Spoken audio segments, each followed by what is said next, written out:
tertúlia.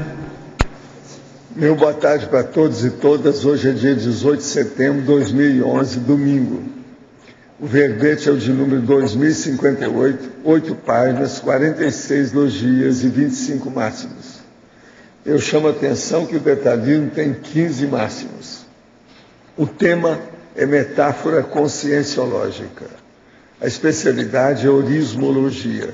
Quem redigiu o verbete é o nosso veterano professor Pedro, que está aqui muito bem assessorado hoje, inclusive de quebra com o Locha ali de lado. Não sei o que o Locha está fazendo aí não, mas parece que é para ajudar. Agora, definição. A metáfora conscienciológica é o emprego de expressão neologística didática explicitadora de neoverpons, neoconceitos, neoabordagens, neoacepções, neoinformações, neohipóteses, neorrealidades evolutivas, concebida a partir de transposições semânticas analógicas intervocabulares no âmbito do corpus paracientífico da conscienciologia. O holopensene da comunidade conscienciológica cosmoética internacional. As ideias afins transdisciplinares e interdimensionais. A demonstração da importância do cérebro dicionarizado. As intercomparações lexicais, científicas, didáticas e desassediadoras. A transmissão pedagógica de neoconceitos. As formas mais cultas da linguagem. Olha, eu li só um trechozinho aí da fatologia. A transposição do vocabulário a partir das correlações entre a dimensão extrafísica e a intrafisicalidade. O paraconceptáculo neoverpônico. Agora, vale a pena observar aqui, na argumentologia tem o tópico da cosmovisão, com 100 exemplos de metáforas conscienciológicas capaz de ampliar a visão de conjunto e ilustrar o tema em debate. Na remissiologia dos 15 itens, nós destacamos associação didática, família neologística, linguagem mental somática, louçania estilística e metáfora técnica. Frase enfática. Oxímoros, estrangeirismo, biassociações analógicas e as transposições conceituais interdisciplinares são mega recursos lexicais na criação das metáforas conscienciológicas paradidáticas. O nosso amigo João Paulo colocou a sua frase enfática como chamativa, tá certo? Como objeto chamativo, aí no caso. Você já refletiu sobre a importância didática das metáforas conscienciológicas? Qual delas repercutiu mais intraconsciencialmente em você? Por qual motivo? Na bibliografia, nós destacamos que tem 3 fontes bibliográficas. Agora, eu quero dizer para vocês que nós estamos distribuindo aí também hoje um verbete do dicionário, para vocês terem uma ideia do que é que está sendo feito o dicionário. Esse verbete que foi distribuído está sem revisão. Ele está na bruta. Nós vamos mexer nele todo e ajustar tudo que tem. Tem frase solta, tem letra viúva no fim da linha, falta nomes inteiros aqui de certas nomes aí da conscienciologia e outras coisas mais. Mas, de modo geral, vocês vão ver como é o argumento e de que modo ele está sendo feito através desses 20 itens aí. Vocês vão ter uma ideia do assunto. Professor. Como é que nós estamos fazendo os verbetes. Professor, pode perguntar, aqui em cima no ar. Sim. Pode perguntar depois sobre algumas... O Pedro já deixou. Ele deixou? Você já, deixa? Já. Agora, vamos ver aqui o questionamento. Tem um filho de 11 anos que vê consciências e é muito espiritual. Domina muito bem essa matéria. Tem grande poder de argumentação e na profissão dele até poderia ser advogado. Mas sei que a profissão de juiz e advogado e espiritualidade encontram-se em campos opostos. Ixi, como devo aconselhar meu filho para escolher a profissão dele? Quer dizer, a turma de advogado, como é que fica? É assim, está aí. Você não quer falar alguma coisa? É de Portugal essa senhora, tá? Sim, eu particularmente discordo que ficam em campos diametralmente opostos. Vejo que é possível fazer uma conjugação, inclusive do seu ponto de vista assistencial, do Depende direito, da intenção, né, claro, do advogado. do direito com a condição da assistencialidade, da própria multidimensionalidade. Então, como o professor Walter fala, depende da intenção. Vale a pena, inclusive, a pessoa que está fazendo a pergunta recorrer ao verbete da professora Márcia Ram, que fala de advocacia interassistencial, em que demonstra a possibilidade de se fazer uma prática da advocacia, inclusive da magistratura, voltado para a assistencialidade. E vale a pena também a pessoa pensar na condição do para-direito, que é justamente uma especialidade da conscienciologia, que vai estar lidando com elementos básicos do direito intrafísico, em conjunto com a cosmoética, com a multidimensionalidade, voltado justamente para a condição da assistencialidade e da interassistencialidade. Conclusão.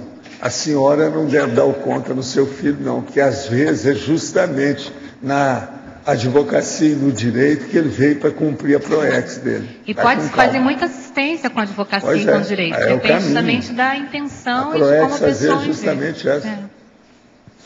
Existem efeitos adversos a uma pessoa que abusa de álcool, cigarro e drogas fazer uma cura, dor abdominal muito forte com as mãos em uma pessoa que estiver na primeira semana de gestação? Olha, aí é um problema de consciência, não é isso? O problema da pessoa, ver como é que ela está, né? Agora é para você. Em Definologia, página 49, temos: concebida a partir de transposições semânticas, analógicas e intervocabulárias. Como não tem um domínio amplo do português, poderia o verbetógrafo aprofundar, pois me senti como se fosse ouvindo os discursos do professor Astromar Junqueira, da novela Roque Santeiro, de Dias Gomes. Então vamos ver aqui. Quer dizer, ele é analfa de português, mas é doutor em novela, não é isso? Essa eu não podia deixar de falar, né? Analfa em português, mas doutor em novela. Dizem até que é um oxímoro a televisão educar, né? Televisão educa. Mas é o seguinte, vamos ver aqui, transposições semânticas. Então são, vamos dizer assim, transferências de significado a partir de analogias, ou seja, a partir de ideias afins, a partir de afinidades entre os vocábulos, entre as palavras. Então, as palavras, nós sabemos, elas podem ter significados diferentes. A mesma palavra, por exemplo, manga, pode significar fruta, pode significar a parte da camisa. Então, é a mesma palavra, só que você tem significados diferentes. Quando você coloca uma palavra com um outro significado, em outro contexto, você está fazendo essa transposição.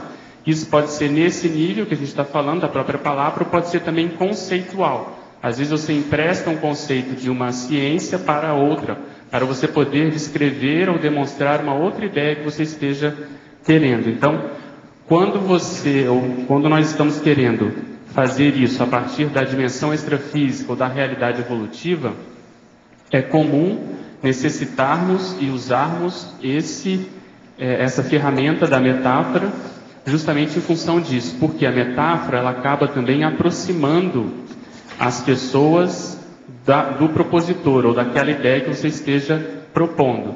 Então a metáfora muitas vezes você corta caminhos, você caminha mais rápido. Em um conceito você pode aglomerar ou conjuminar uma série de informações. Então, muitas vezes, uma expressão metafórica, você percebe que ela é condensada, ela pode significar várias coisas. Então, seria essa a ideia que a gente colocou na definição. No verbete não menciona megapensem vocabular. Dessa forma, gostaria que o verbetógrafo explicasse por que não há tal menção.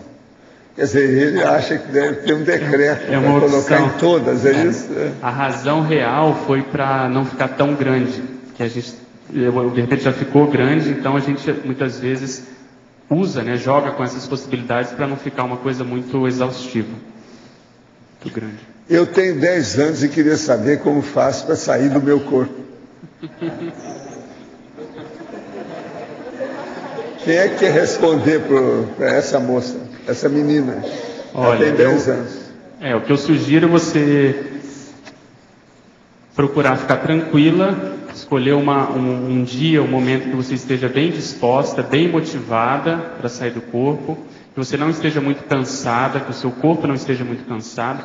Você vai deitar de barriga para cima e vai começar a trabalhar com as suas energias. Você vai começar a colocar a força do seu pensamento na cabeça e vai descer com essa ideia, com essa intenção, com a força do seu pensamento até os pés e vai subir.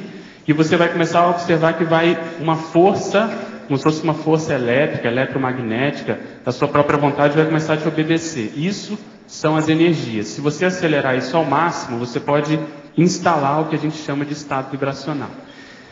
Isso associado com a sua intenção de querer sair e estando de barriga para cima, há uma probabilidade muito grande de você começar a vivenciar essa condição. Associadamente, você pode pegar as tertúlias que você já está observando, já está vendo, e procurar saturar a sua mente com essa ideia, inclusive lendo livros sobre o assunto. Agora, o mesmo nosso amigo do Roque Santeiro. O emprego da metáfora, para ser efetivo, é necessário que o orador a mantenha dentro do contexto sociocultural do seu público-alvo. Logo, gostaria de saber, pela experiência do verbetólogo, como este estabelece seu discurso para os iniciantes ao estudo da conscienciologia. O objetivo principal, existem vários tipos de metáfora. O que a gente está propondo e estudando aqui é a metáfora científica, no caso específico aqui da conscienciologia. Então, o público-alvo seriam as pessoas interessadas na conscienciologia. Então, o objetivo principal é esse. E na hora de se fazer ou de se comunicar, de se usar o recurso da metáfora, tem que se ter em mente se isso vai ser mais funcional, fisiológico, assistencial ou não. Muitas vezes no processo literário se usa muitas metáforas, mas aquilo é mais um processo às vezes de para poder dar mais expressão, mais, vamos dizer assim, beleza ao texto, um processo mais estilístico, que tem o seu valor. Mas aqui no caso, o ideal que a gente objetiva é dar mais força ao argumento, para que aquilo faça a pessoa pensar mais. Então você vê nessa listagem que tem várias condições, várias expressões, muitas verpons que fazem a pessoa pensar. Então vamos pegar um exemplo. Quando a gente fala em aperitivo intelectual, a soma desses dois vocábulos, dessas duas expressões, elas ganham uma força maior. Porque quando a gente fala em aperitivo, normalmente vem a ideia de um processo de gastrosoma, de um processo de comida. Quando você coloca intelectual, isso já faz você olhar com outros olhos. Então, normalmente, é quando você vai, às vezes, começar uma leitura, ou você está procurando um livro para ler, numa biblioteca ou numa livraria, e você faz uma passada rápida de olhos nesse livro, no índice, na bibliografia, no autor. Isso vai atiçando, da mesmo modo que o aperitivo vai preparando o corpo para a digestão, esse processo de aperitivo intelectual vai aquecendo as sinapses para esse estudo que a pessoa venha fazer. Eu quero mostrar para vocês a 5ª jornada de educação conscienciológica. Está construindo o planeta escola, da repreendência. É do dia 7 a 9 de outubro, quer dizer, daqui um mês. Tem ao todo, nesses 3 dias, são 14 professores falando aqui sobre o assunto. Agora, logo em seguida, nós vamos ter aqui a 2ª semana da reeducação consciencial, também da repreendência.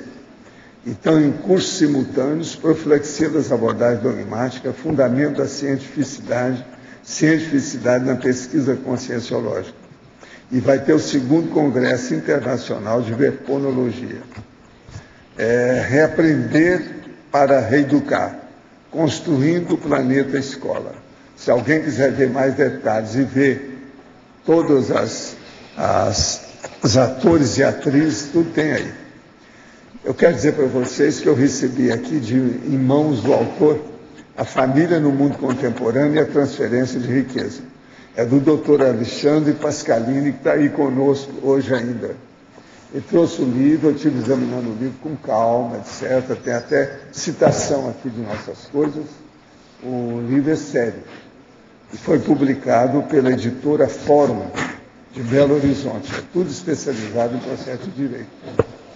Agora, o livro está muito bem feitinho, bem arrumado, certo? E a família no mundo contemporâneo e o processo da economia da riqueza. Isso é da terceira lá, não?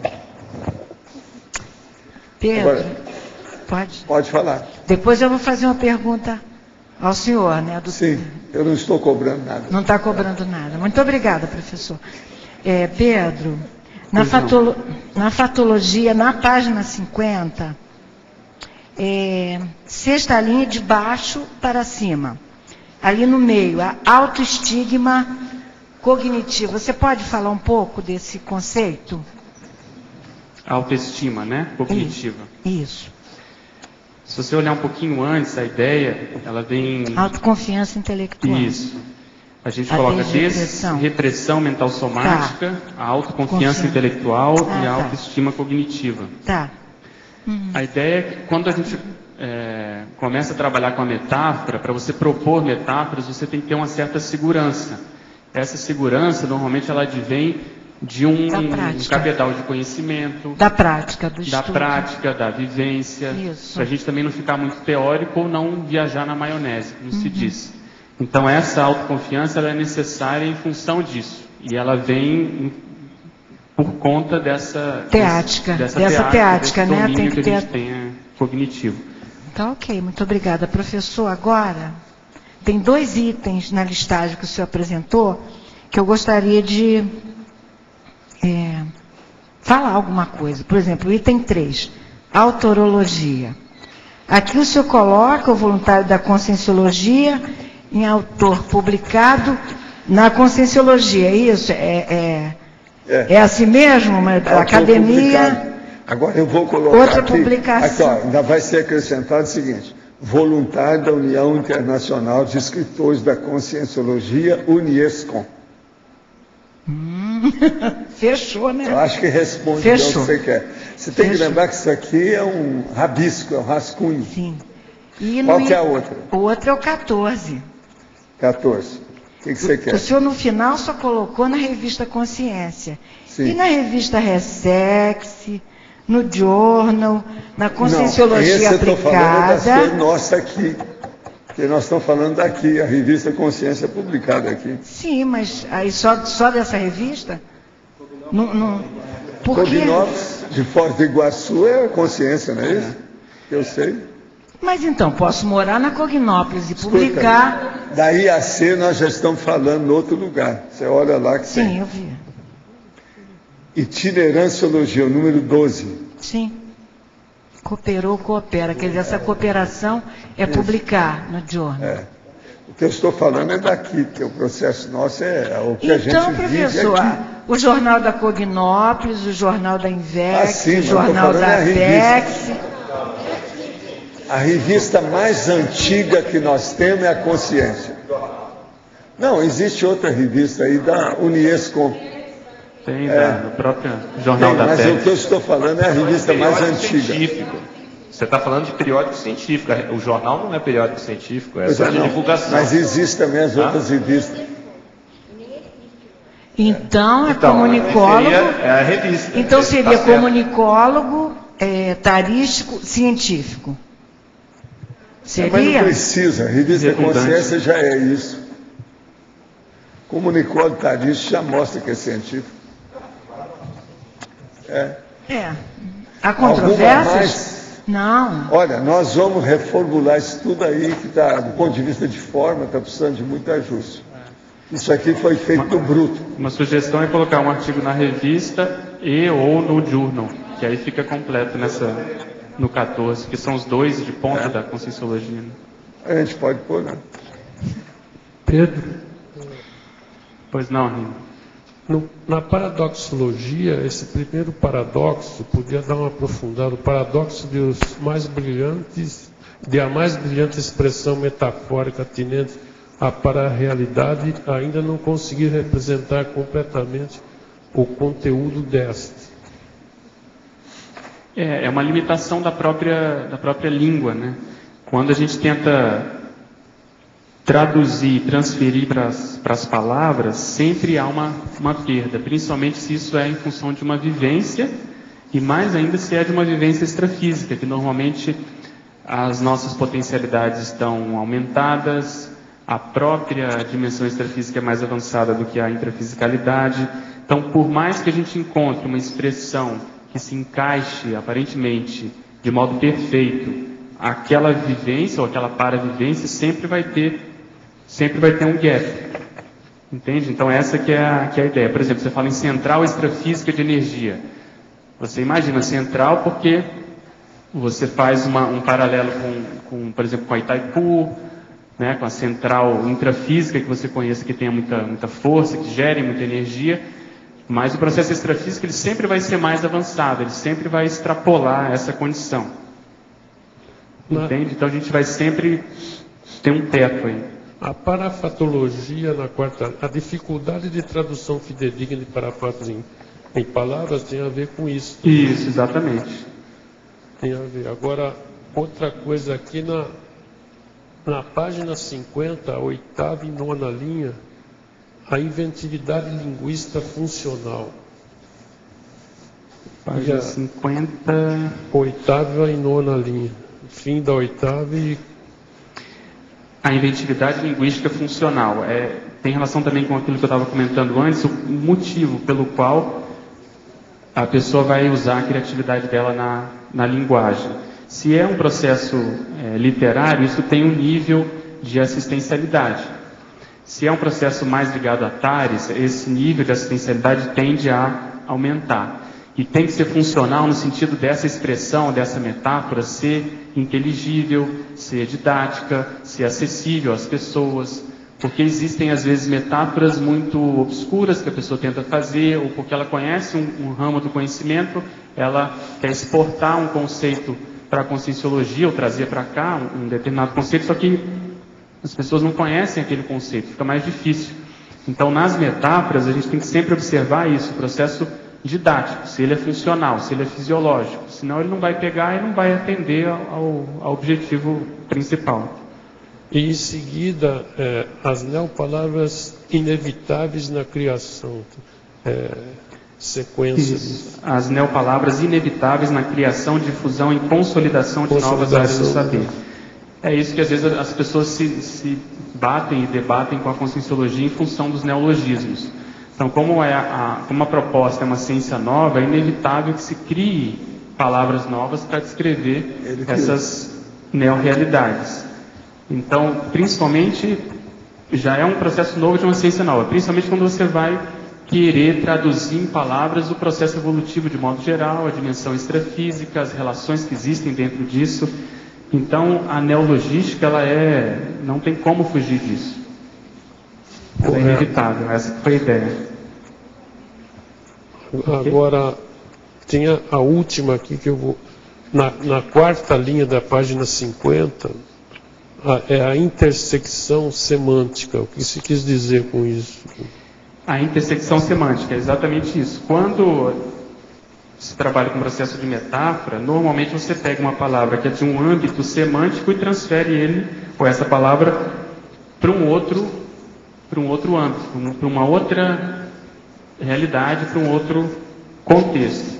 E normalmente, para essa expressão, para essa palavra, para ela funcionar, para ela ser lógica, para ela ter, vamos dizer assim, uma funcionalidade maior, tem que haver essa interseção.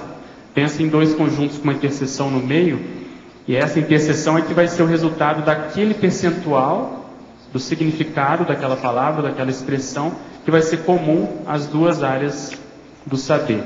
Então, por exemplo, na genética, existe o código genético. Então, código, muitas vezes, se você lembrar do processo do direito, que existem os códigos, então ali é um conjunto de informações organizadas. E o processo de código genético é exatamente isso. O processo da genética, por exemplo, também, eu estou lembrando aqui da dupla hélice. O DNA, ele parece uma hélice dupla. Então, isso também é um processo metafórico. Eles observaram como é uma hélice, viram que se parece no modelo e emprestaram esse conceito. Então, é em função disso que as metáforas mais, vamos dizer assim, as melhores, as mais funcionais, são aquelas em que você consegue ter o mesmo ramo, mesmo veio ideativo em conjuntos semânticos ou áreas do saber aparentemente diferentes, ou diferentes mesmo, mas em que em algum momento naquela ideia elas são similares. Você consegue ter uma linha de raciocínio próxima. Ok, obrigado. O Lodge está lembrando aqui o processo de resiliência, por exemplo, que é um conceito da física. Por exemplo, a mola, você puxa a mola, ela tende a voltar para aquele estado inicial. Isso a gente observa em determinadas pessoas que têm essa capacidade mais aguçada, mais latente, né? Mais... Tá, ok, obrigado. Observar, né? Pedro, eu gostaria que na interaciologia que você... Qual que é a página, por favor? É a página 51. Tá.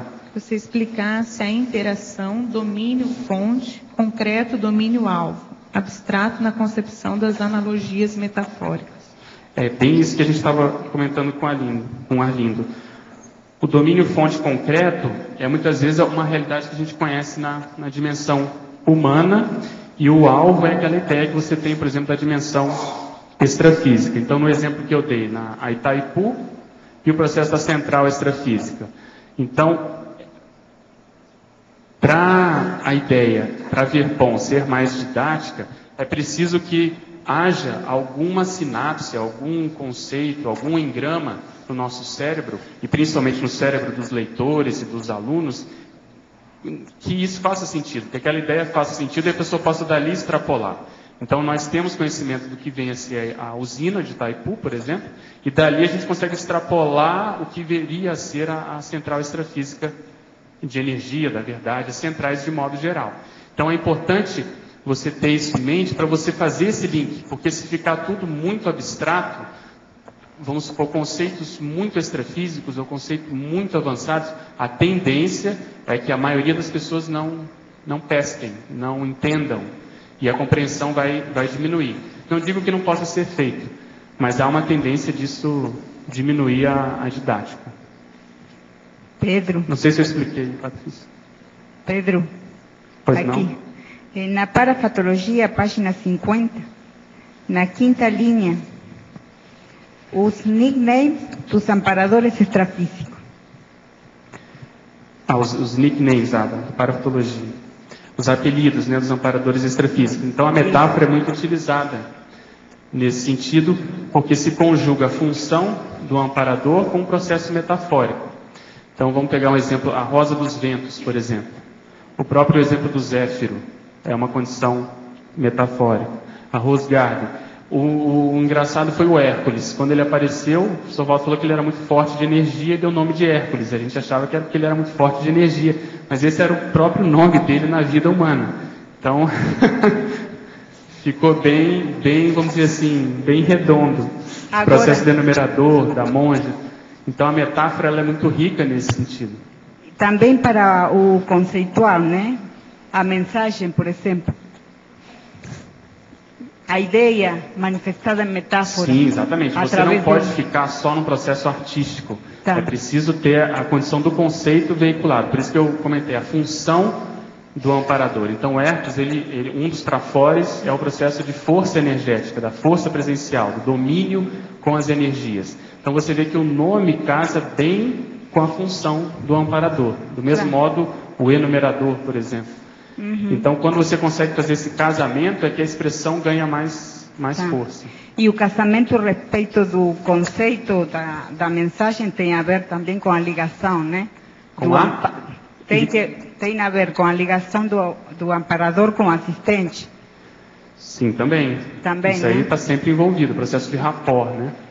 Mas na denominação, é mais a função com o atributo dessa personalidade. Né? Tá bom. Você coloca aqui no último item as pesquisas extrafísicas do Consciencier. Sim. Porque o processo de linguagem, a metáfora nessa vertente que a gente está abordando, tem essa condição de condensação. Então você coloca Cipriene, o ciclo de primaveras energéticas. A partir disso, você imaginar o que seria um ciclo de primaveras energéticas, ou seja, aquela condição, aquele upgrade, aquele bem-estar, aquela condição superpotencializada das energias em ciclo, de modo sinérgico. Então você tem isso numa palavra só, Cipriene. Então consciênciez deve ser isso elevado à última potência. Ou seja, você ter às vezes uma ideia que você não consegue traduzir numa palavra, mas é num processo às vezes, não sei, energético, ou numa condição que é difícil de traduzir, mas ela é muito rica. Se você fosse traduzir, você às vezes teria que passar horas e horas com expressões para tentar traduzir aquela vivência, que é na realidade o que acontece no capítulo 60, que o professor Valdo tentou traduzir aquela experiência. Então, eu vejo que os neologismos de modo geral, as próprias metáforas, elas têm já esboçam essa condição de se condensar conceitos em poucas palavras, mas que são conceitos muito complexos e muito densos, como a gente está dizendo. Eu até sugeri para o professor Valdo, a gente vai inserir nesse verbete uma citação da Hannah Arendt, que eu achei esses dias. Ela diz o seguinte: a metáfora é o mais belo presente que a linguagem podia dar ao pensamento. Justamente por isso. Então, porque você consegue elaborar, às vezes, o pensamento de modo mais avançado, mais profundo, a partir de metáforas, a partir de analogias. Pedro. E o consciência é por aí, né?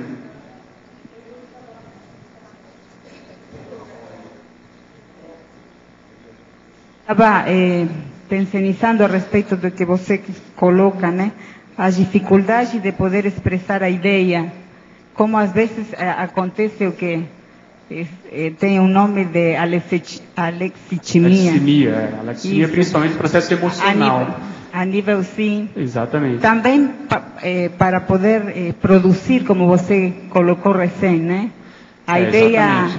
Quanto menos, vamos dizer assim, engramas nós temos, quanto menor o número de sinapses especializadas, mais difícil vai ser a expressão daquilo que a gente sente, daquilo que a gente pensa, e assim sucessivamente. Por isso que a gente coloca na primeira linha aí da página 50, a expansão do neuroléxico, ou seja, a expansão do dicionário cerebral. Como foi comentado essa semana até pelo Otto, o processo do poliglotismo ajuda muito nisso, porque você pode pensionizar em outros idiomas, receber informações de consciências, muitas vezes de outras nacionalidades, que tiveram vidas recentes em outros países. Claro. Então essa expansão ajuda não só a pessoa a se entender, que é o que a gente chama de lexicoterapia, ajuda a pessoa a se melhorar, a trabalhar melhor com ela, mas principalmente também entender aquilo que as outras pessoas estão, às vezes, sentindo, querendo dizer e não conseguem. Então quem tem um dicionário cerebral mais, vamos dizer assim, com arcabouço maior, a tendência é que essa pessoa faça mais assistência. Sim, aqui coloca você a demonstração da importância do cérebro dicionarizado. Exatamente, foi essa a intenção mesmo. Tá bom. Uma outra coisa, efeitologia, o primeiro item, o efeito surpresa das verpons. Poderia ampliar? Sim, algumas verpons, você pensa na ideia. Então a ideia ela está ainda vamos colocar assim, na dimensão mental somática. E você precisa trazê-la. Quando você vai traduzir essa ideia em palavra, você vai ter que fazer uma seleção de palavras para expressar aquela ideia. Apesar das palavras serem neutras, você vai precisar selecionar. E elas não são tão neutras porque existem palavras mais adequadas do que outras para expressar aquela ideia que você esteja querendo traduzir. E muitas vezes nessas metáforas ou nas palavras escolhidas gera um processo de surpresa. Então eu estou lembrando aqui da voliciolina, por exemplo, que é o processo da gasolina da vontade. Então essa expressão voliciolina, ela chama atenção. Mas o que será a voliciolina? Então esse efeito curioso que algumas expressões ou palavras, o macrosoma idiota, a Cris está lembrando aqui. Um macrosoma idiota, isso é um oxímoro, ou seja, são duas palavras que aparentemente se anulam, são contraditórias, mas que no contexto elas se potencializam. Você vê que é um macrosoma muito mais avançado. Então é nesse sentido que a gente falou, que existem verpons que trazem em si esse efeito curioso, esse efeito de querer saber mais. E além disso a gente coloca em outro local também, que ajuda na própria retenção mnemônica, porque você não vai esquecer mais. Não é isso? Vai marcar, vai vincar mais em função dessas características. Habilidade marca isso também, né? Sem dúvida. Obrigada. Agora, tem aqui na patologia, a nona linha da página 50, Você colocou os neologismos terminológicos. Eu entendo isso, mas alguém pode talvez interpretar isso como redundante. Talvez não era o caso de acrescentar alguma coisa aí. Pode ser da conscienciologia, né? Pois é. Não, Porque neologismos terminológicos. Se é neologismo, é terminológico. Não Há necessariamente. uma redundância. Não, terminológica é de uma área científica, de uma área de saber. Eu posso fazer um neologismo para uma área que não seja de ciência. Não, mas a intenção não foi essa, nós podemos... Pois é, mas a sua intenção não é essa. Mas tem gente que vai interpretar isso de maneira redundante. Mas, por exemplo, o Guimarães Rosa escreveu vários neologismos que não eram científicos, não são terminológicos, entende? Mas era de palavras. Era de palavras. Termos e palavras é redundante. Tá, é que eu estou usando terminologia mais como uma área de saber. Você está usando como sendo a nomenclatura, mas aí não está claro. Pois é. Mas aí talvez era o caso de acrescentar alguma coisa para acabar. Orismológico acho que é mais em cima do lance, o Roberto está então, sugerindo. Vamos tirar o terminológico e colocar o orismológico, tá certo? Que aí não tem com termo. Pedro, aqui no ar, por favor. Não, mas é mais científico, né? Porque eles estão falando que é termo, terminológico é de termo. Mas a orismologia vai resolver isso aí. Mas quem perguntou? Oi, aqui no ar. Pode falar. Você poderia ver para mim, na parafatologia, página 50, no final da 6ª linha, queria que você aprofundasse um pouquinho, 2 itens, o paraconceptáculo neoberpônico e depois o irrompimento do paracérebro na intrafisicalidade. Existem verbetes específicos para isso, mas qual que é a ideia? Eles realmente têm relação. Nós criarmos ambiente do ponto de vista mental somático para que a gente possa ter novas ideias. Então essa é a síntese, vamos dizer assim. E aí entra uma série de fatores, tanto do ponto de vista holossomático, da homeostase holossomática, tanto também do ponto de vista assim, de repetição, de você criar um ambiente, e aí com isso você cria um holopensene, e para isso você precisa estar em determinado local. Então o ideal é que você tenha um local que você sempre faça isso, por exemplo, no escritório, na sua casa, ou no próprio holociclo, mas enfim, que você ali vá condensando as suas energias, vai criando uma forma, e isso permite com que os amparadores tenham ambiente para fazer as inspirações extrafísicas e até num outro patamar, num outro nível, a gente poder acessar, por exemplo, a central extrafísica da verdade. Então eu considero que é uma condição, um pré-requisito, uma condição sine qua non para se acessar a central extrafísica da verdade, você ter esse ambiente em que você vai, a partir dele, você vai ter condições de fazer esse acesso. Então isso envolve tanto o holossoma, que a pessoa tem que estar predisposta para isso, não pode estar cansada, não pode estar com fome, tem que ter essas sinapses mais ou menos equilibradas para isso, como também envolve o processo ambiental.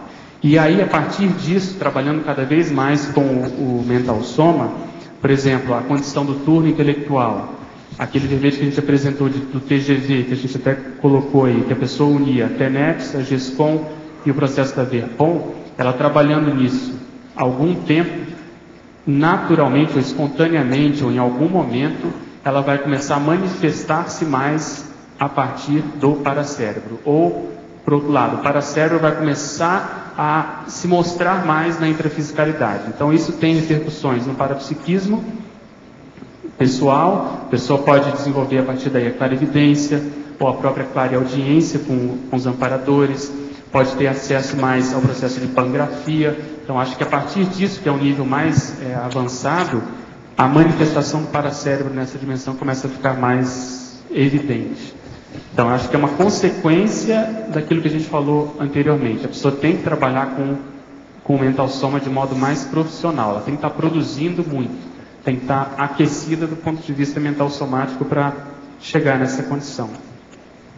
Ok, obrigada. Pedro, na página 51, queria que você explicasse na legislogia a lei da infrangibilidade cósmica aplicada às neoverpons. infrangibilidade, se não me engano, é um verbete também, e esse conceito significa aquilo que não pode ser, você não pode voltar atrás, aquilo que não pode ser quebrado, por exemplo, aquilo que tem uma concretude, aquilo que aconteceu, não tem mais como você mudar.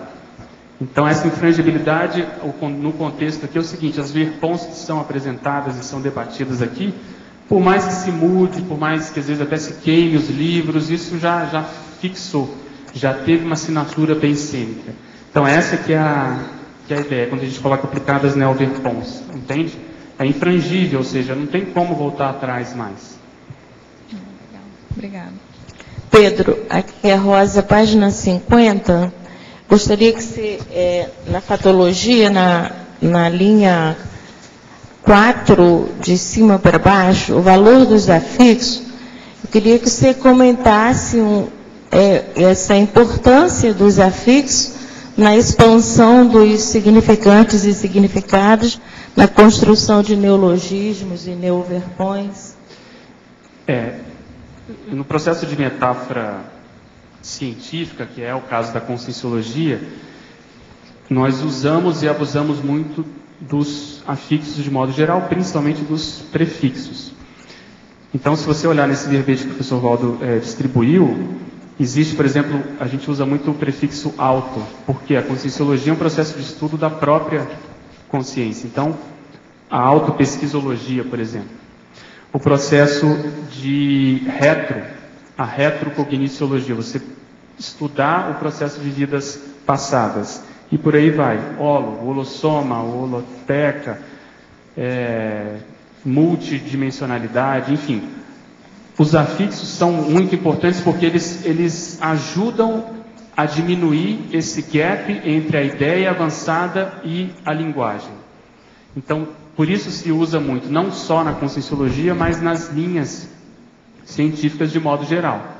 Principalmente aquelas que são muito afeitas ou, vamos dizer assim, vão beber muito na linguagem greco-romana. Então, a medicina tem muito isso.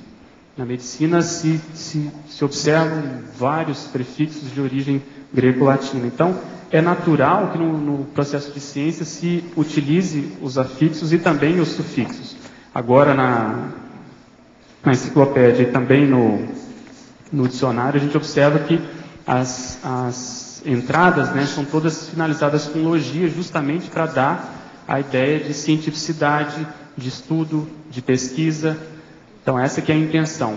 A partir de um sufixo de uma palavra, você já demonstra qual é a sua intenção. A sua intenção é estudar mais aquele assunto. Então, muitas pessoas, às vezes, torcem o nariz, não gostam dessa abordagem, mas é porque ela explicita mais a intenção, no caso do autor e dos autores, de modo geral, aqui no caso dos verbetógrafos. Né? Ok? Entendi. Então, quando você fala aqui na parafatologia, a dificuldade da tradução fidedigna dos parafatos em palavras tem um pouco a ver nessa questão dessa construção das palavras. Você pode pegar uma palavra nova, colocar um afixo velho, ela vai ter uma outra conotação, não é isso? Isso, exatamente. Muitas vezes com isso você vai fazer a recuperação daquele significado daquela palavra. Você vai dar uma ressignificação, né? Vai fazer uma ressignificação. E muitas vezes a abordagem que você vai fazer, ela é também nova, ela é mais atualizada, ela pode ser até mais cosmoética. Então os prefixos também podem serem utilizados nesse sentido. Obrigada, Pedro. Estou inscrita no curso 40 manobras, porém não poderei viajar devido às dores na coluna. Preciso entender o que está acontecendo comigo. Tenho 68 anos, já tive câncer de mama em 2008. Em 2010, poucos dias antes da viagem para o 6º Fórum de Tenerife, tive forte hemorragia intestinal. Mesmo assim, fui ao evento. Em março de 2011, me inscrevi no concurso 40 manobras. Tive picos de pressão alta, 22/12, perdi o curso.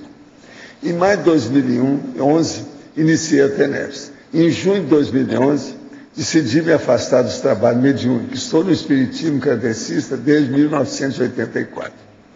Em agosto, comecei a sentir dores nas costas e mesmo fazendo fisioterapia, só está piorando. Dói toda a coluna, ando com dificuldade. O que você acha? Tem assédio nisso? Onde errei? Olha, você está errando só numa coisa que é inevitável, chama-se terceira idade. Você está com 68 anos, com 65 anos a pessoa já tem 5 comorbidades. Você tudo indica que você tem 5 aí. Agora, eu acho que tem umas coisas que estão maltratadas. Por exemplo, você não está recebendo medicação adequada para hipertensão.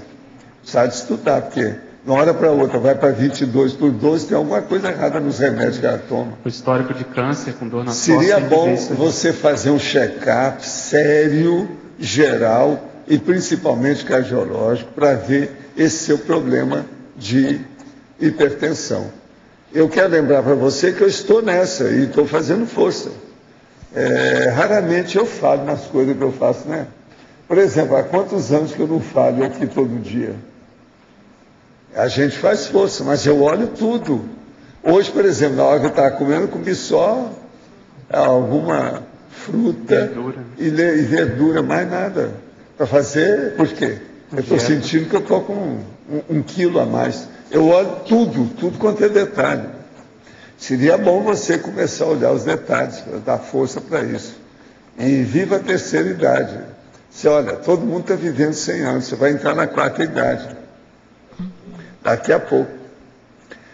Em tertúlia passada, o senhor recomendou a abordagem comportamental cognitiva da psicologia. Por qual razão? Essa abordagem recebeu muitas críticas por se limitar aos estímulos, respostas determinantes demais. Poderia comentar? Isso é besteira, isso é behaviorismo, está falando errado. Outra coisa, existe um universo enorme para o processo da cognitiva comportamental.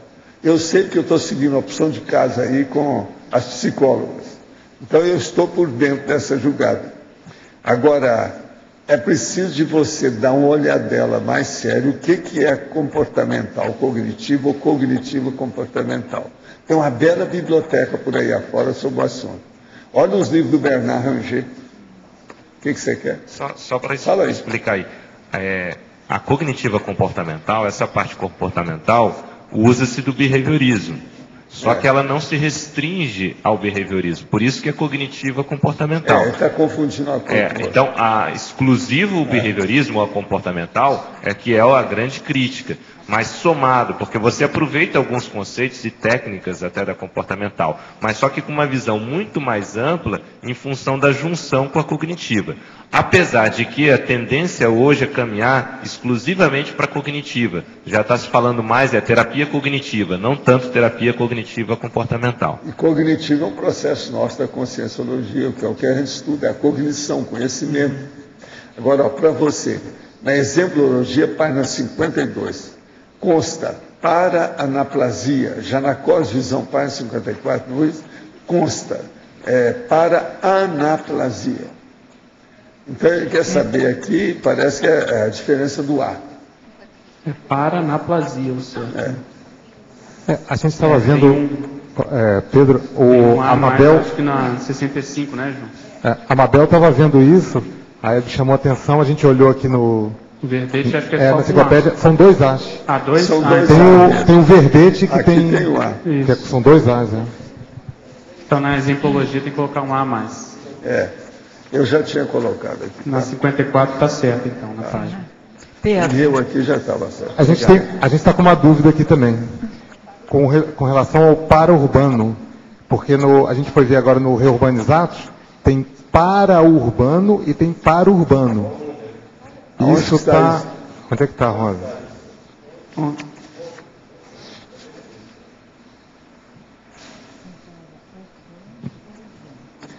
Como é que você começa a falar? Outro pai não fala onde é o... 80? Está no número 80 da listagem. Hein? Número 80 da listagem, na página 54. Para urbano. Se tira o A ou não, é isso? Se é para urbano ou para urbano. No Reurbanizados tem as duas maneiras. Para urbano acho melhor. Para urbano, porque para urbano... Na enciclopédia não tem. Tá bem. Eu não mudei nada aqui, não. Tem que perguntar para o Antônio também. Isso é para ajudar os dois. Tem o A. A enciclopédia está sem o A. É bom ver o Antônio. Pedro.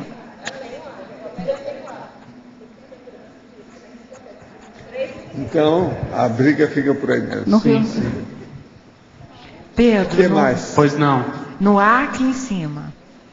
Página 51, na politicologia. O que você quer trazer para a gente esse anti-exemplo das atuais políticas pseudo-educacionais para a metáfora conscienciológica? Fala um pouco sobre isso. Sim, porque a metáfora é um processo que vem depois, na interpretação de qualquer coisa. Para você entender o significado de uma metáfora, você tem que partir do processo literal para expandir e fazer, né, o processo metafórico.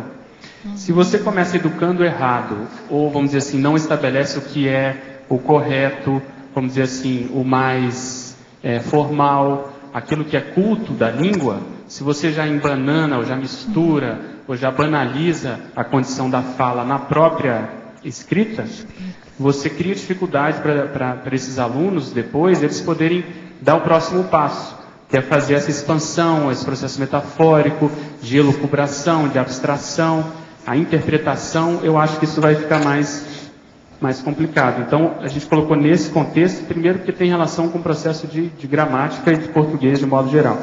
E segundo, em função disso que eu acabei de falar. Você está querendo especificamente aqui falar da questão da escrever errado, falar as crianças escreverem. Isso foi uma lei? Isso é um...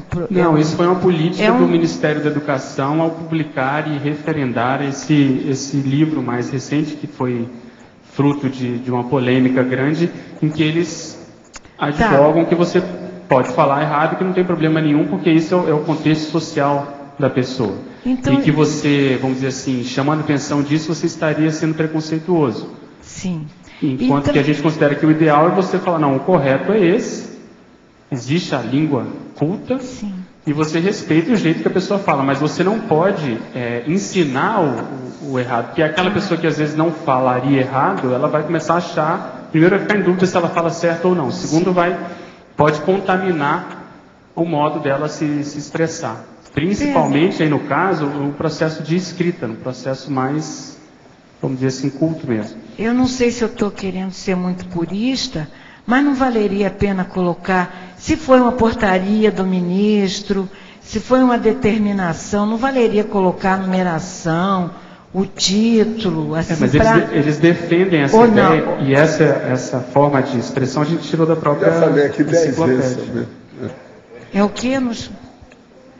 A gente primeiro tirou isso da própria enciclopédia, que é o modo de apresentação dessa ideia. Segundo, como o Lógico está lembrando aqui, é um processo mais ou menos generalizado, que não se dá tanta importância para o processo educacional.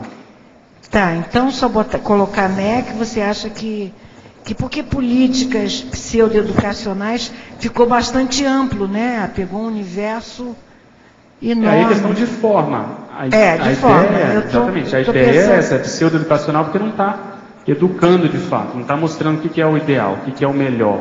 Está nivelando por baixo. A pessoa tem aquela condição, às vezes, social, ela vai ficar naquela condição. Às vezes, se ela quiser melhorar, procurar emprego, e ela se expressar do modo que eles estão defendendo, ela não vai ser selecionada. Isso vai contar contra. Eu pensei em ficar mais específico, mas se você está achando assim, ok. Se você achar uma forma melhor... Uma portaria, isso. Ver com a Rosa, posso entregar a você, né? Obrigada. Pedro, o Arlindo aqui de novo. Tem um ano. Mas aí, Rosa... o Arlindo... O que você acha? Fala, Arlindo. Continua. Rosa, depois você me ajuda. Quando você já explicou essa lei da infrangibilidade cósmica, a sua explicação eu entendi. Agora, a infrangível é inviolável, né? Isso, não dá para... O inviolável, eu não entendi essa expressão, porque a Neo Verpon seria inviolável, ela não se pode mais mexer, não se pode mais refutar. Aquela realidade, ela existe. Na minha concepção é difícil de entender isso, de que ela é irrefutável, vira dogma. Não é nesse sentido, é no sentido de apresentação da ideia. Então, até então não existia, vamos colocar o conceito de desperticidade. Isso foi apresentado. Então não tem como você pode mudar, melhorar, refutar essa condição, mas essa ideia, nesse momento evolutivo, não tem como mais voltar atrás, vamos apagar. Ninguém falou disso, é o que a igreja quis fazer em vários momentos da história, queimar os livros e achar que isso ficaria por isso, que apagou e que passou uma borracha. Essa inviolabilidade, ela é, assim, vamos dizer, provisória. É isso. É irreversível, exatamente. O Roberto está lembrando aqui. Então, nesse verbete, a ideia foi isso. Aquilo que a gente fez no passado, por mais certo que foi, por mais errado que foi, aconteceu. Nós vamos ter que fazer outras coisas para melhorar e qualificar os nossos atos. Mas você não pode ir lá e se você desfazer. consegue que ela pode ser alterada, tudo bem. Sim. Então, quando você coloca neo-verpom, verdade relativa de pontos, você já está dizendo que ela pode ser mudada. Mas não dá para dizer que ela nunca foi apresentada, entende? Que ela nunca apareceu, essa que é a ideia. Se é assim, tudo bem. Então. E Pedro, Jarbas aqui em cima, só ia fazer um comentário. Você vê assim um pouco de risco. O Arlindo fixou, digamos assim, em uma única acepção do termo, aí ele ficou tendo um sentimento de estranheza, né? Não, inviolável, mas tem outros. Você pode colocar outras acepções correlatas. Inescapável, inevitável. É porque você fixa em uma só acepção, e infrangível tem outras acepções que vai tudo assim, para e passo. Então esquece um pouco a inviolabilidade e pensa em inevitabilidade. Exatamente, é no sentido de apresentação da ideia. Pedro, aqui em cima, Luci. Voltando lá no questionamento da Tânia, eu penso que para não ficar politicologia, né, a questão da educacional, da política pseudoeducacionais, eu estaria repensando na questão de você mudar a palavra pseudoeducacionais para pseudopedagógicas. Por quê? Porque educacional na verdade, é muito amplo. E quando você traz para pedagogia... Mas eu já escrevi até sobre o Ministério da Deseducação. Mas... Eu já escrevi sobre. Mas a ideia é essa mesmo, Luci. Sim, quando você levantou a questão de escrita, palavra, né? Então, penso que poderia estar certo que a gente sabe que tudo envolve a educação. E sabemos também... Mas olha só, pensa no anti-exemplo que eles estão dando. O professor sim, concordo. Eu, como educadora, concordo com isso. Pedagogo, é um processo educacional mesmo. Tá bem, então tá. Então, Pedro, na página 50, quando na patologia, eu gostaria de ouvir a diferença ou a consequência da 1, 2, 3, 4, 5. Na 7ª linha, de baixo para cima, autoconfiança intelectual e autoestima cognitiva. Eu gostaria de entender melhor autoestima cognitiva. Elas são muito parecidas, podem ser entendidas como sinonímicas, né? Expressões sinônimas. Ou consequência, né? Sim. Então, exatamente. A autoestima cognitiva é você ver o arcabouço do seu conhecimento, daquilo que você conhece, e ver o quanto que isso te deixa tranquila, te deixa confiante, te gera uma segurança. Vamos colocar, até no verbete que o professor Valdo traz aí o processo da prova geral de conscienciologia como sendo um modo de aferir o nível cognitivo em relação à ciência cognitiva. A ciência conscienciologia, desculpa. Então, se você, como eu encaro o processo da prova, se a gente lembrar que esse processo de conhecimento vai continuar conosco nas próximas vidas, na próxima intermissão, esse cabedal de conhecimento conscienciológico, ele torna-se muito prioritário, porque essas necessidades que nós temos hoje, elas vão se repetir. E se nós tivermos ferramentas, informações, a cognição sobre como resolver, como lidar, como melhor tratar desses assuntos, a gente tende a perder menos tempo, tende a ajudar mais os outros e, consequentemente, tende a evoluir mais. Então, essa autoestima cognitiva vem daí. Então, muitas vezes a pessoa não valoriza o quanto ela já conhece de conscienciologia, o quanto ela já aplica de conscienciologia. Então, acho que é em função disso. Tá bem, muito obrigada. Muito bom o seu verbete. Obrigado. Agora, eu queria chamar a atenção que o verbete é muito rico em expressões que é bom a pessoa estudar. Eu vou ler algumas aqui, lá dos 100 exemplos de metáforas. Malabarismo mental. Contorcionismo ideativo, fábrica de vertons, pegada consciencial, vacina consciencial, archote evolutivo, lixo energético, cangas do ego, palavras guarda-chuvas, consciência cordocópica, consciex arco-írica, consim rolo compressor, consim locomotiva, galão parapsíquico, peão multidimensional, oásis na deficienciologide, consim esponja, consim antena, corpo fole, escafandro celular, consim catraca lúcida, consim molinete autoconsciente, sai dessa, hein?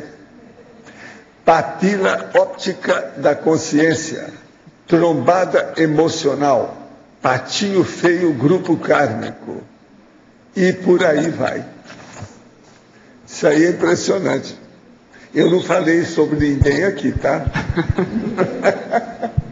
Não me referi a ninguém, eu falei en passant em tese, tá? Agora é interessante que você leu o número 71, que é ponto cego consciencial. A gente fez uma alusão a essa papila óptica, não sei se todo mundo conhece, mas é que na retina, ela é toda inervada e todas as partes da retina saem informações para o processo visual. Só em um ponto, que é justamente onde emerge o nervo óptico, que é chamada papila óptica, que é um ponto cego da própria retina.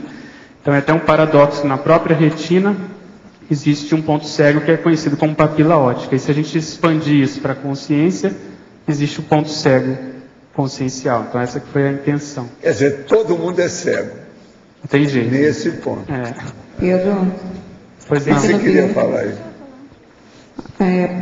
Página 54, item 86. Você colocou bem no finalzinho, assim, o desejo doentio dá volta aos penates. Eu queria entender por que você colocou no plural aos e não a penates.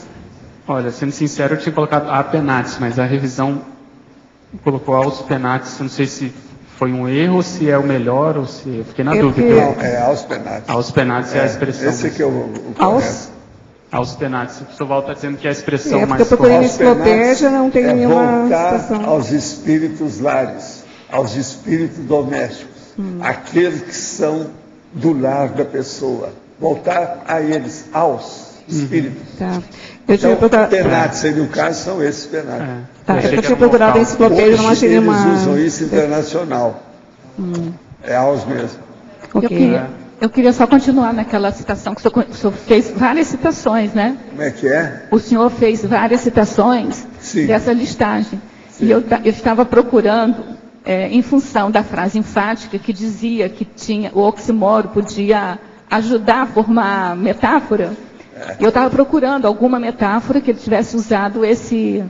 E aí eu achei uma que eu não sei quais são as outras, mas assim, uma que eu vi na 35, quando você fala retórica muda. Exatamente. Mas você viu outras? Eu não...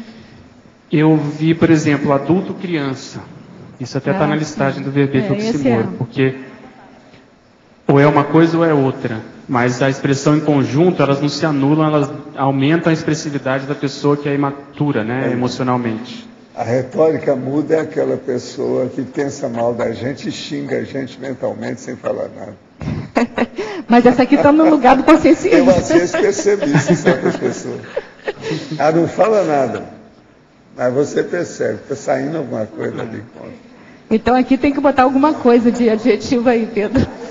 De quê? Não, porque você colocou como tradução do conscienciês, né? Ah, sim, mas pode ser, né? Não deixa de ser. Não deixa de ser. Não Agora, outra coisa, Rosa, o guia cego, por exemplo. O guia, ele teoricamente ele vai ajudar. Acho que eu não procurei. Eu procurei coisas diferentes. 52,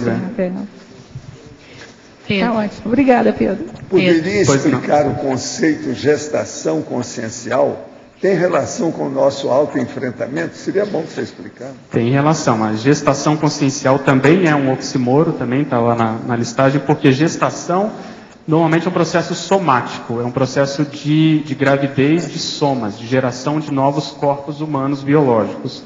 Quando você coloca consciencial, você está querendo chamar atenção para obras, ideias, informações que vão ajudar no esclarecimento da pessoa, vai ajudar a despertar essa pessoa. É despertares, até eu estava pensando nessa expressão. Então, despertar a partir da tares.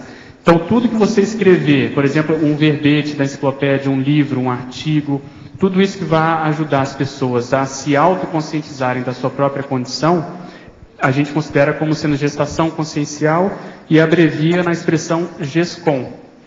Então, a gente também considera isso um oxímoro em função disso. Que as duas expressões elas ganham força quando elas estão em conjunto. E aparentemente são antípodas, porque você não pode gerar uma consciência, você gera novos somas. Professor Pedro, em Crescendologia, página 51, segunda linha. Poderia comentar o crescendo, paradigma mecanicista, paradigma consciencial? Sim, é um crescendo porque o paradigma consciencial ele abarca um número muito maior de variáveis. Considerando, por exemplo, que a pessoa já vivenciou antes, que ela tem vários corpos, considerando a cosmoética, que é muito mais abrangente do que a ética humana, a bioenergologia. Então você parte daqui do paradigma mecanicista, que é menor, e expande as ideias em função do paradigma consciencial. Essa que foi a intenção. Na cosvisão, página 54, favor traçar a diferença ou semelhança entre o item 70 e o 85. 70 e o 85, vamos lá. 70 é o ponteiro consciencial, a agulha ponderada intraconsciencial. O sinalizador evolutivo, a seta cosmoética. Eles podem ser sinônimos, mas na apresentação da ideia do sinalizador evolutivo, normalmente é uma consciência, uma outra pessoa. Pode ser uma ideia também, mas a gente quis focar mais aqui numa consim, ou uma consciex, mas principalmente uma consim, que sinaliza, que dá as ideias, dá as informações pelo próprio exemplo, pelas obras que ela escreveu. Então ela sinaliza o que vem a ser o melhor, o processo evolutivo, o mais avançado, o mais maduro.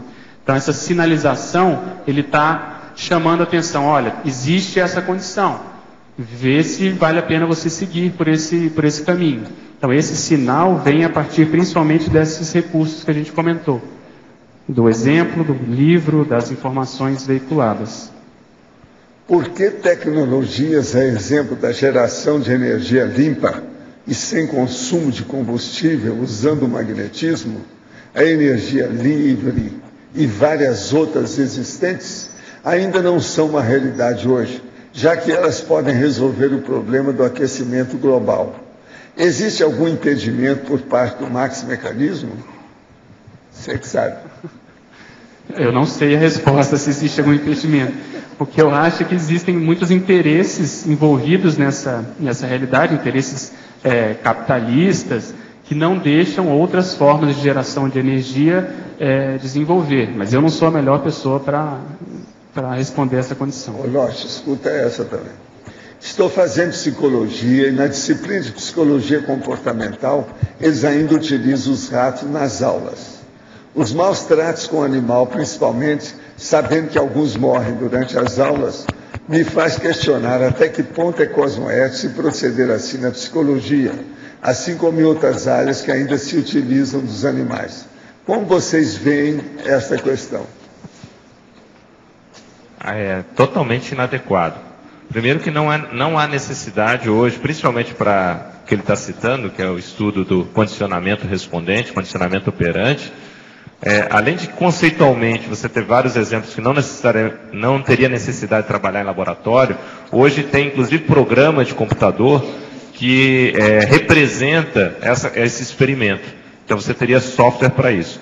Mas além disso, o conceito é tão simples de ser passado que não há necessidade nenhuma. É só estudar o adélio, a linguagem, não precisa de rato nenhum. Não é isso? É o planeta dos macacos. Mas então, assim, a questão, ao meu ver, é antiético. Hoje existe um movimento sério contra a utilização de animais no processo até de pesquisa mesmo. E aí não é nem pesquisa, aí é só uma questão didática, quer dizer, pior ainda. Porque não tem necessidade nenhuma. Agora aqui, professor Pedro, que relação você vê entre a metáfora conscienciológica e a telepatia? E também a metáfora conscienciológica e o conscientiês? A gente comentou um pouco, acho que é um crescendo aí da metáfora para a telepatia para o conscientiês. A metáfora, um dos objetivos dela, como a gente comentou, é cortar caminho, caminhar mais rápido. É você, em poucas palavras, expressar um conteúdo mais profundo, mais denso, mais complexo. E na telepatia é exatamente o que acontece. Existem vários tipos de telepatia, vários níveis, mas aquela telepatia em que você consegue observar, captar a ideia em bloco, e até tem dificuldade, às vezes, de traduzir em palavras, já é isso em outro nível. E o conscienciês, então, está mais avançado ainda. Você percebe uma realidade que você, às vezes, não tem sinapse suficiente para decodificar. Então, se a gente pensar num decrescendo, mental soma, paracérebro e o cérebro físico, existe um filtro que acaba acontecendo. Há um afunilamento daquela vivência, daquela para-realidade, daquela informação. Pois não. Dentre as centenas de metáforas conscienciológicas, né, que se apresenta, você utilizou algum critério para você selecionar essas 100 que tem no verbete?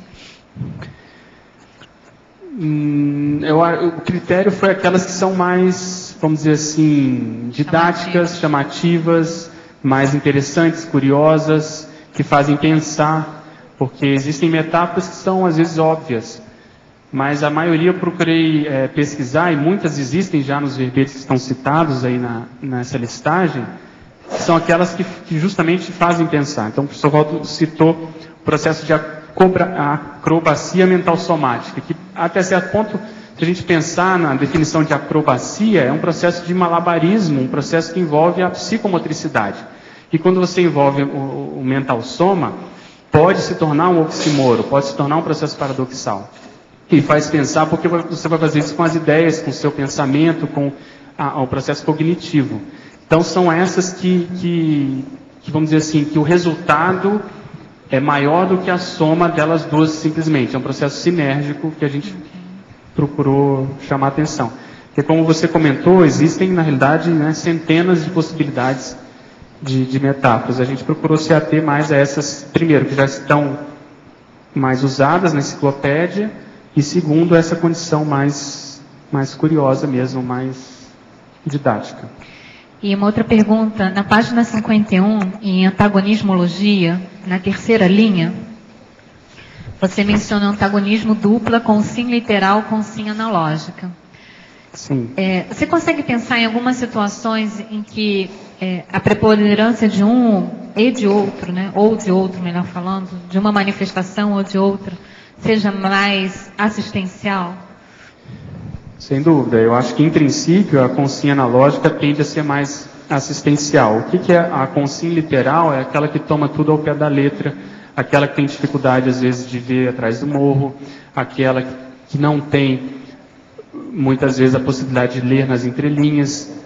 Então, esse processo denotativo, que o pessoal está lembrando aqui, muitas vezes falta. E na assistencialidade existe, como você está tratando de pessoas que são completamente diferentes, muitas vezes, é necessário haver esse degradê, essa gradação, essa leitura, para você justamente poder atualizar, adequar o nível de informação que você tem, ou dosificar aquilo que você queira, que você pretenda ajudar aquela pessoa. Então, o processo de ideias afins, do analogismo, essa versatilidade, cognitiva ajuda justamente, primeiro, para você adequar o seu discurso. Então você tem que ver com quem que você está falando. É uma criança? É um professor? É vamos supor assim, uma pessoa que é de outro idioma, de outro país? Então, a partir disso, você vai buscar recursos cerebrais para adequar. Depois, qual o nível de informação, para não errar a mão também, para não cair no estupro evolutivo. Então, eu acho que a consinha analógica, ela tende a ser mais assistencial, sem dúvida. Okay. Pedro. Pedro, aqui. Pode falar.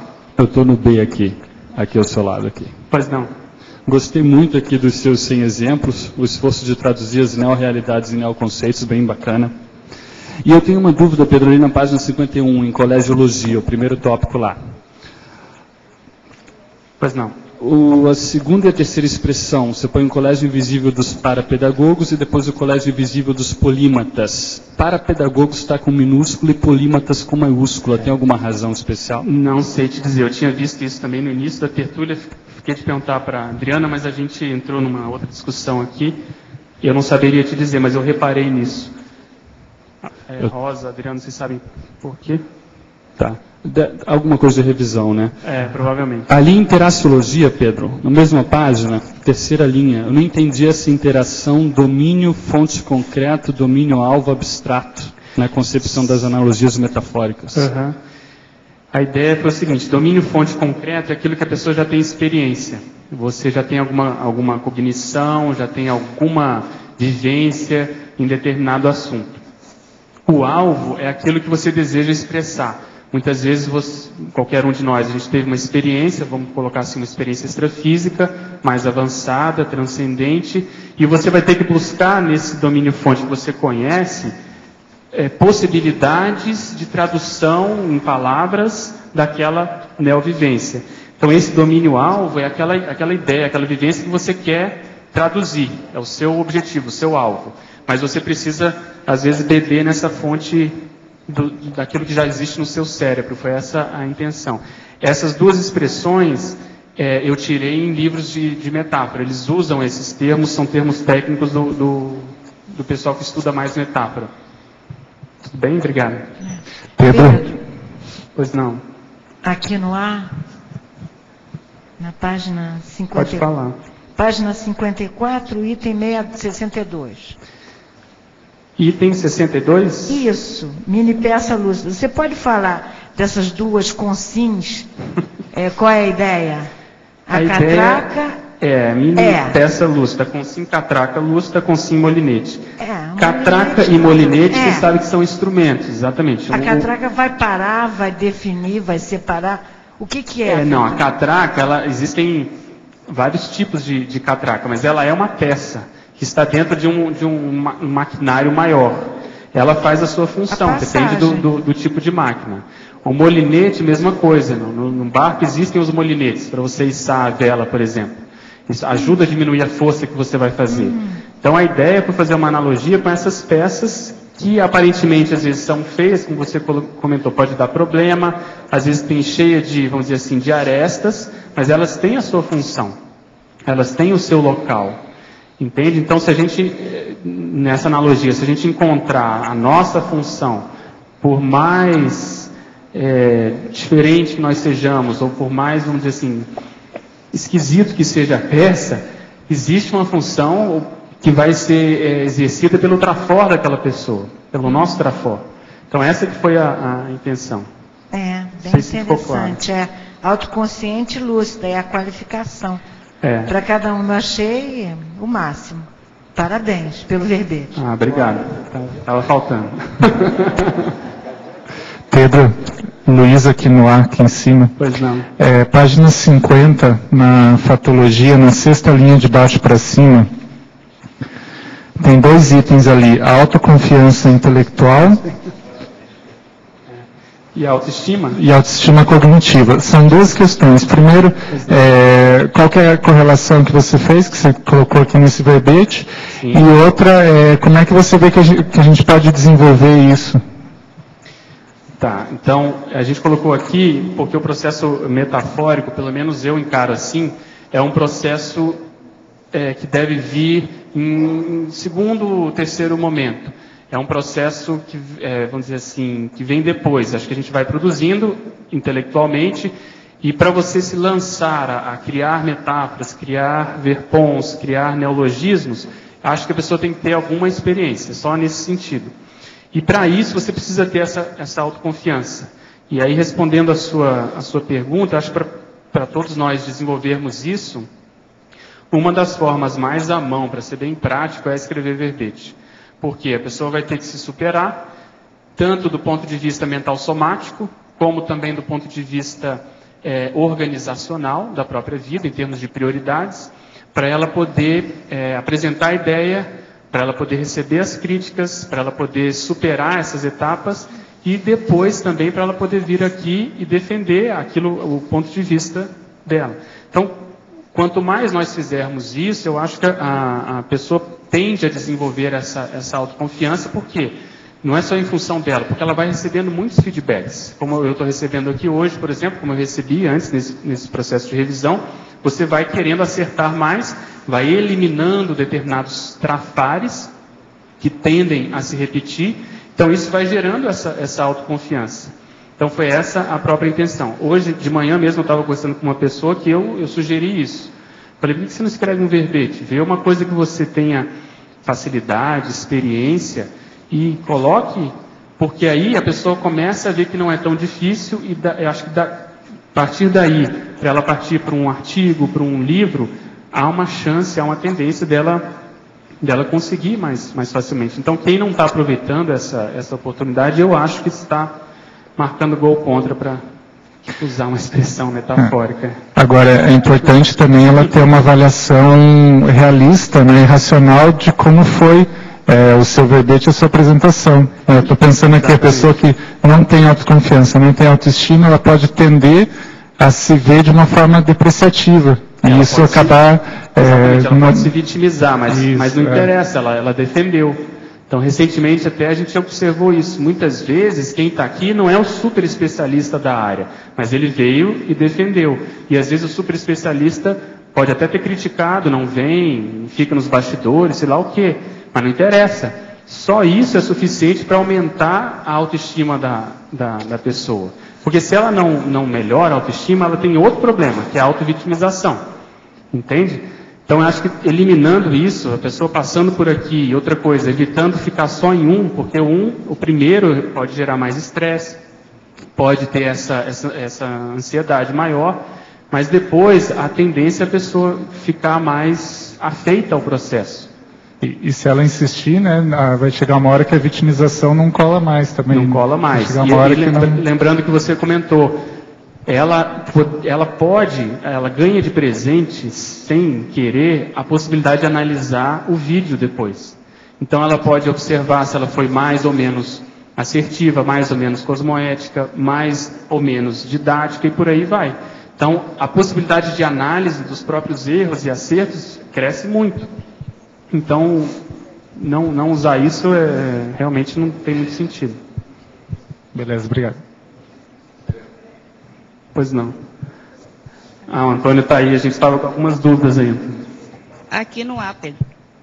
Pode falar então. Você. Na página 50, na linha 7, você coloca a essência...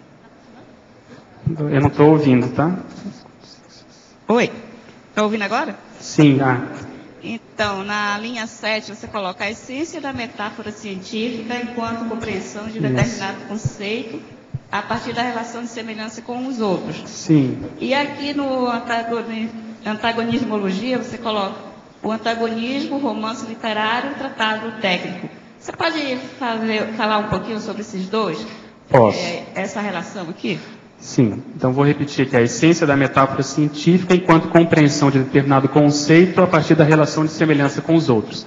Então você vai pegar um conceito que tem de uma área, mas que tem alguma semelhança com alguma outra ideia que você queira apresentar, e você apresenta isso na forma de uma metáfora.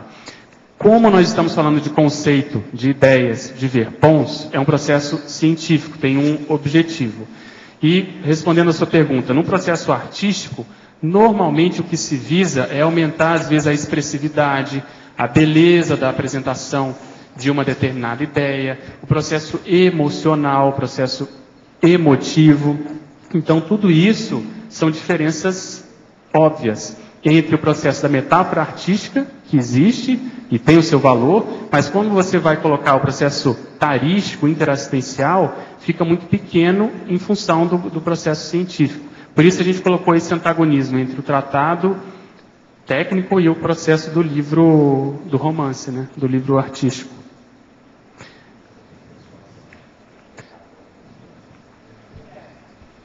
Pedro? Sim. Aqui em cima no A? Pois não. Você pode na página 50 explicar na 1, 2, 3, 4, 5, 6, 7, sétima linha de baixo para cima, não sei se você já falou, as metáforas enquanto difusoras dos conceitos científicos? Sim, não, a gente ainda não abordou.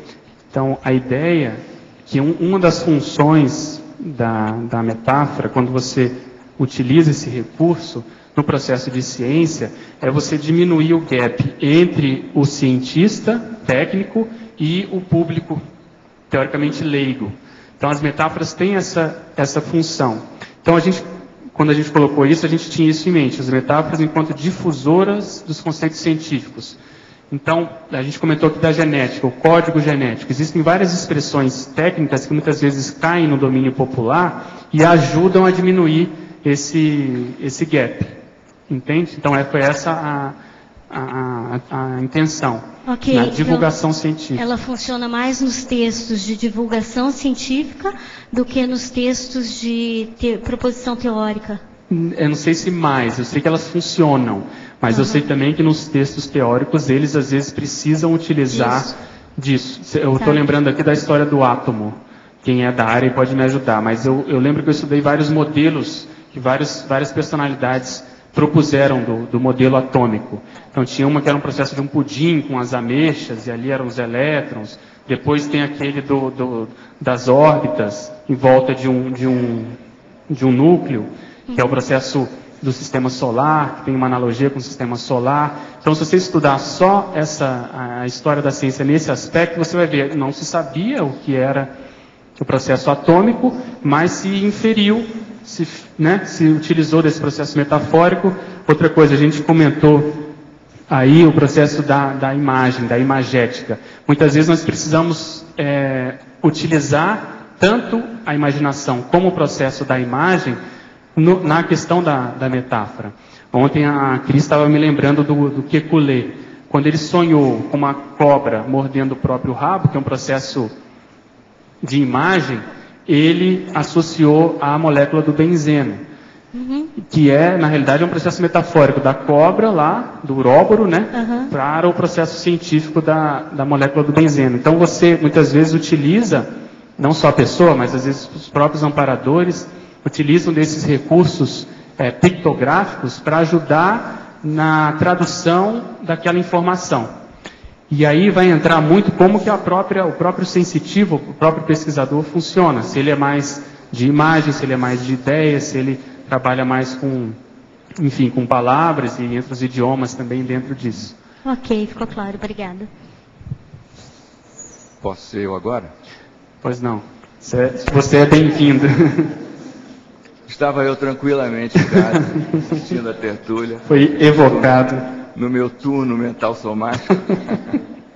E aí, quero em primeiro lugar tranquilizar os médicos, que eu não vou polemizar nada.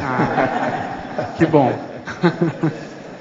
Mas eu percebi o seguinte, a questão que o João e a Rosa levantaram, eu acho que a gente podia contribuir, uma lição que a gente aprendeu aí ao longo desses anos de revisão com o professor Valdo, e que a Marina e eu fizemos questão de incluir no livro Redação Estilística Conscienciológica.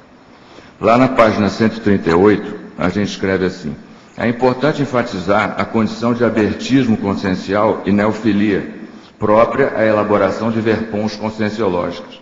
Significar a flexibilidade pensênica da possível utilização de diferentes formas para ampliação de determinado conteúdo. Por exemplo, mental somatologia, mental somática, para anaplasia, Então, o que a gente percebeu que são milhares de termos que a gente está desenvolvendo, né? Então é impossível que todos fiquem escritos sempre do mesmo modo. Para-urbano, para-urbano. Entendeu? Então, o para-urbano é mais apropriado, vem sendo mais utilizado, mas nem por isso o para-urbano estaria errado. Essa experiência também, a para-epistemologia é mais utilizado para epistemologia, embora algumas vezes também possa aparecer para epistemologia. Então, existe um formato que é melhor. Mas aí quando a gente vê, por exemplo, a revista Consciência, a gente vê os dois públicos-alvos da conscienciologia. Os intermissivistas, aos quais a enciclopédia pretende atender diretamente. A revista Consciência não tem esse foco, porque a gente procura direcionar o texto para um público mais amplo, um público mais leigo. Então, de certo modo, a gente procura andar dentro das regras ortográficas convencionais. Então, a gente evita essa supressão de vogais.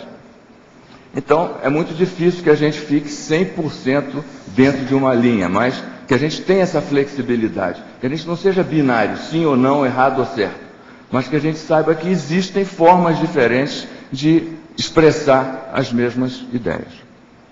Obrigado. Muito bem. Muito bem.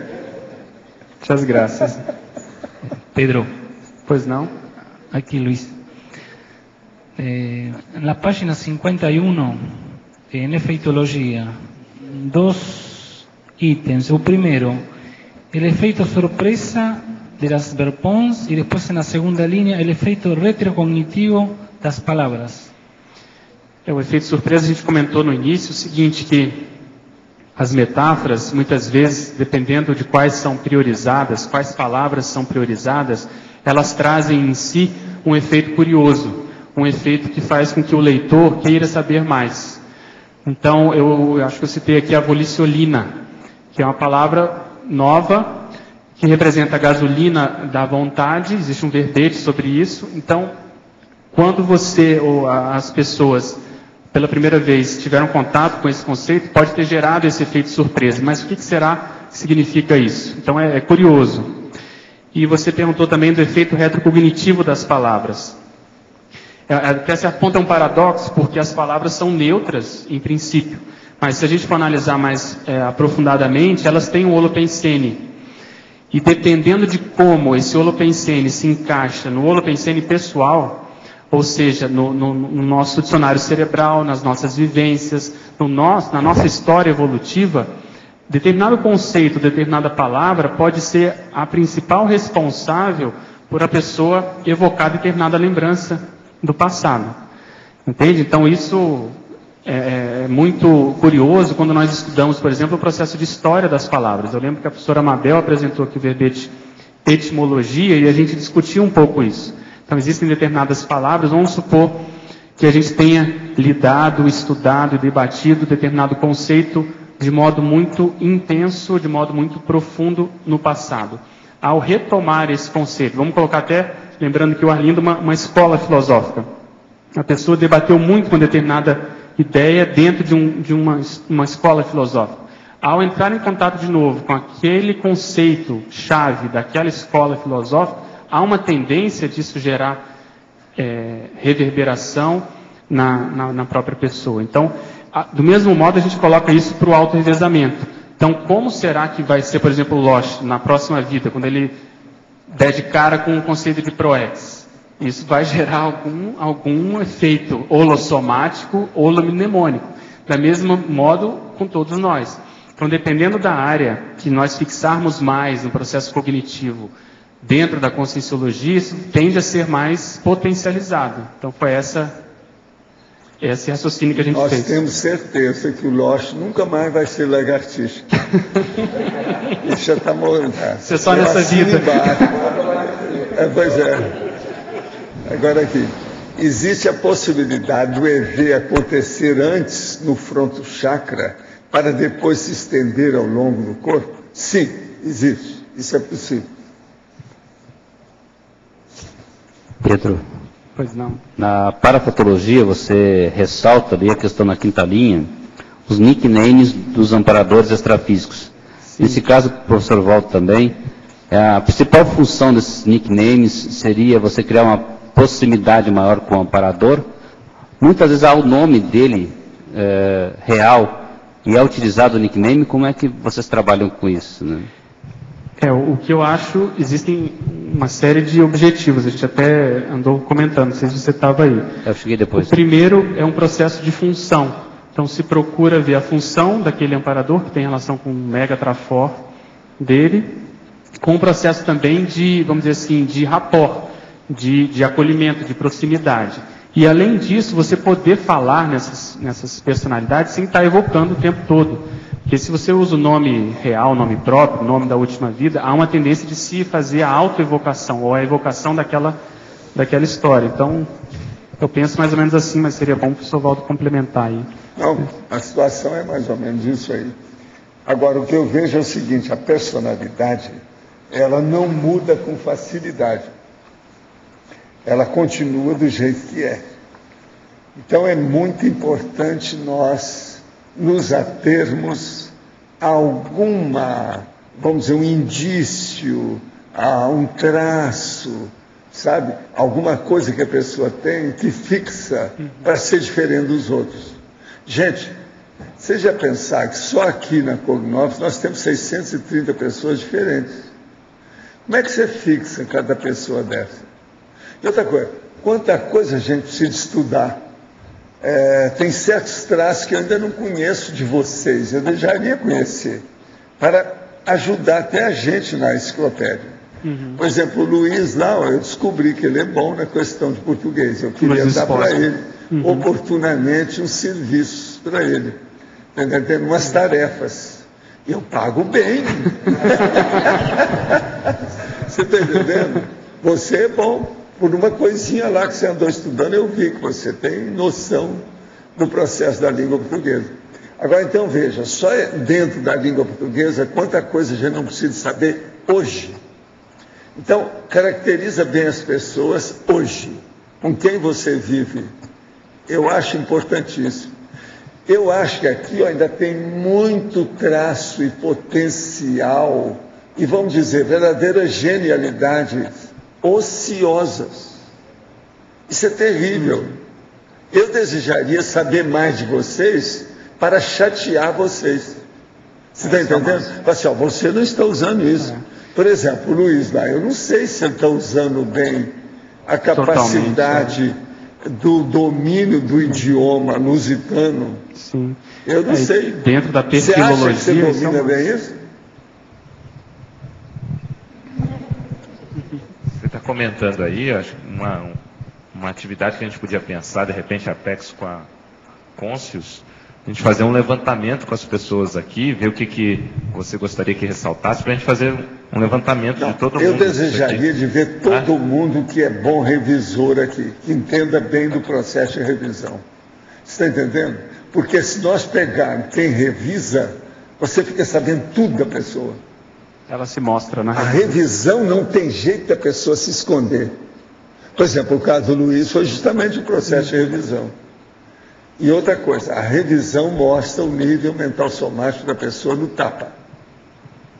Todo mundo devia de aprender mais revisão. Eu acho que nós devíamos ter cursos sobre isso, essas coisas todas. Entende? Agora, por exemplo, uma pessoa boa seria o Antônio, o Loschner e principalmente a Adriana. Quando vocês puderem, porque eu sei que vocês são muito ocupados, mas agora, por exemplo, vocês mesmos podiam distinguir aí, identificar quem é bom em revisão. Agora, gente, ó, revisão é importante pelo seguinte, é o início para a pessoa entender o que é uma tradução. Para ela fazer uma boa tradução, se ela é boa de revisão, ela já tem meio caminho andado. E por aí vai. O processo, por exemplo, de forma, o problema de conteúdo, o problema da comunicação, tudo depende do processo de revisão. Agora, por exemplo, eu já ensinei na minha vida dezenas de homens e mulheres a fazer revisão. A maioria eu perdi. Teve uns que eu perdi por causa da revisão, que eles ficaram tão bons que começaram a fazer o trabalho e deram uma banana para o trabalho nosso. Tudo isso já aconteceu. Então sempre tem uma quebra do povo que aumenta o nível de intelecção, de autoconsciencialidade, de cultura, do ponto de vista de comunicação da forma e do fundo. Isso vai ajudar muito a própria IC Agora, por nova exemplo, dos hoje VBs, eu trouxe esse caso aqui da assertivologia grosso. Você já viu o que é, não? É grosso.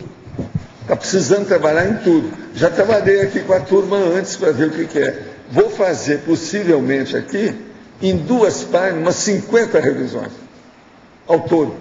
Por quê? Eu fiz isso, sentei, fiz a coisa, e depois com o Flávio e a Mabel, eles me ajudaram a completar, porque eu tinha feito 15 e queria passar para 20. Agora, aqui com vocês, ainda acrescentei mais 7 dados desses 20. Agora, veja, isso é o ideal, é colocar dentro de um nível abafante, que mata o leitor de ideia. Eu desejaria assassinar o leitor com ideias avançadas, se eu pudesse. Você está entendendo? Mas, Walter, esse seu exemplo é bom porque a gente vê que não há inibição de fazer revisão. Às vezes as pessoas têm dificuldade de escrever porque mas olha, é uma mostrar o mito. Aqui, o meu conceito básico que o enumerador me falou. Falei assim, ponha isso para você testar o nível de revisão do povo. Coloca lá. Do jeito que está aí. Do jeito que está aí. Agora, então eu saí atrás de você, não achei, mas depois eu encontrei você para fazer o negócio. E o Amin entrou para fazer a cópia. Agora veja, tem gente aí que quer saber o que eu estou fazendo no dicionário. É só olhar nisso aqui. Faça a revisão disso. Acabe com o processo que está aqui. Agora, ele está tudo aqui, esse texto, a coisa mais fácil de mudar. E agora veja, mas a mudança essencial, essa eu desafio quem quiser mexer aqui, está muito difícil. É o processo de conteúdo. A essencial não tem jeito de mudar nada. Não adianta querer fazer revisão. Está muito difícil isso aqui. Agora, se alguém tem, manda, que eu estou aqui para receber o que tem. Então, o que eu vejo é isso. Agora, o problema todo aí de ver, a gente vê primeiro as pessoas aqui, as consciências aqui conosco.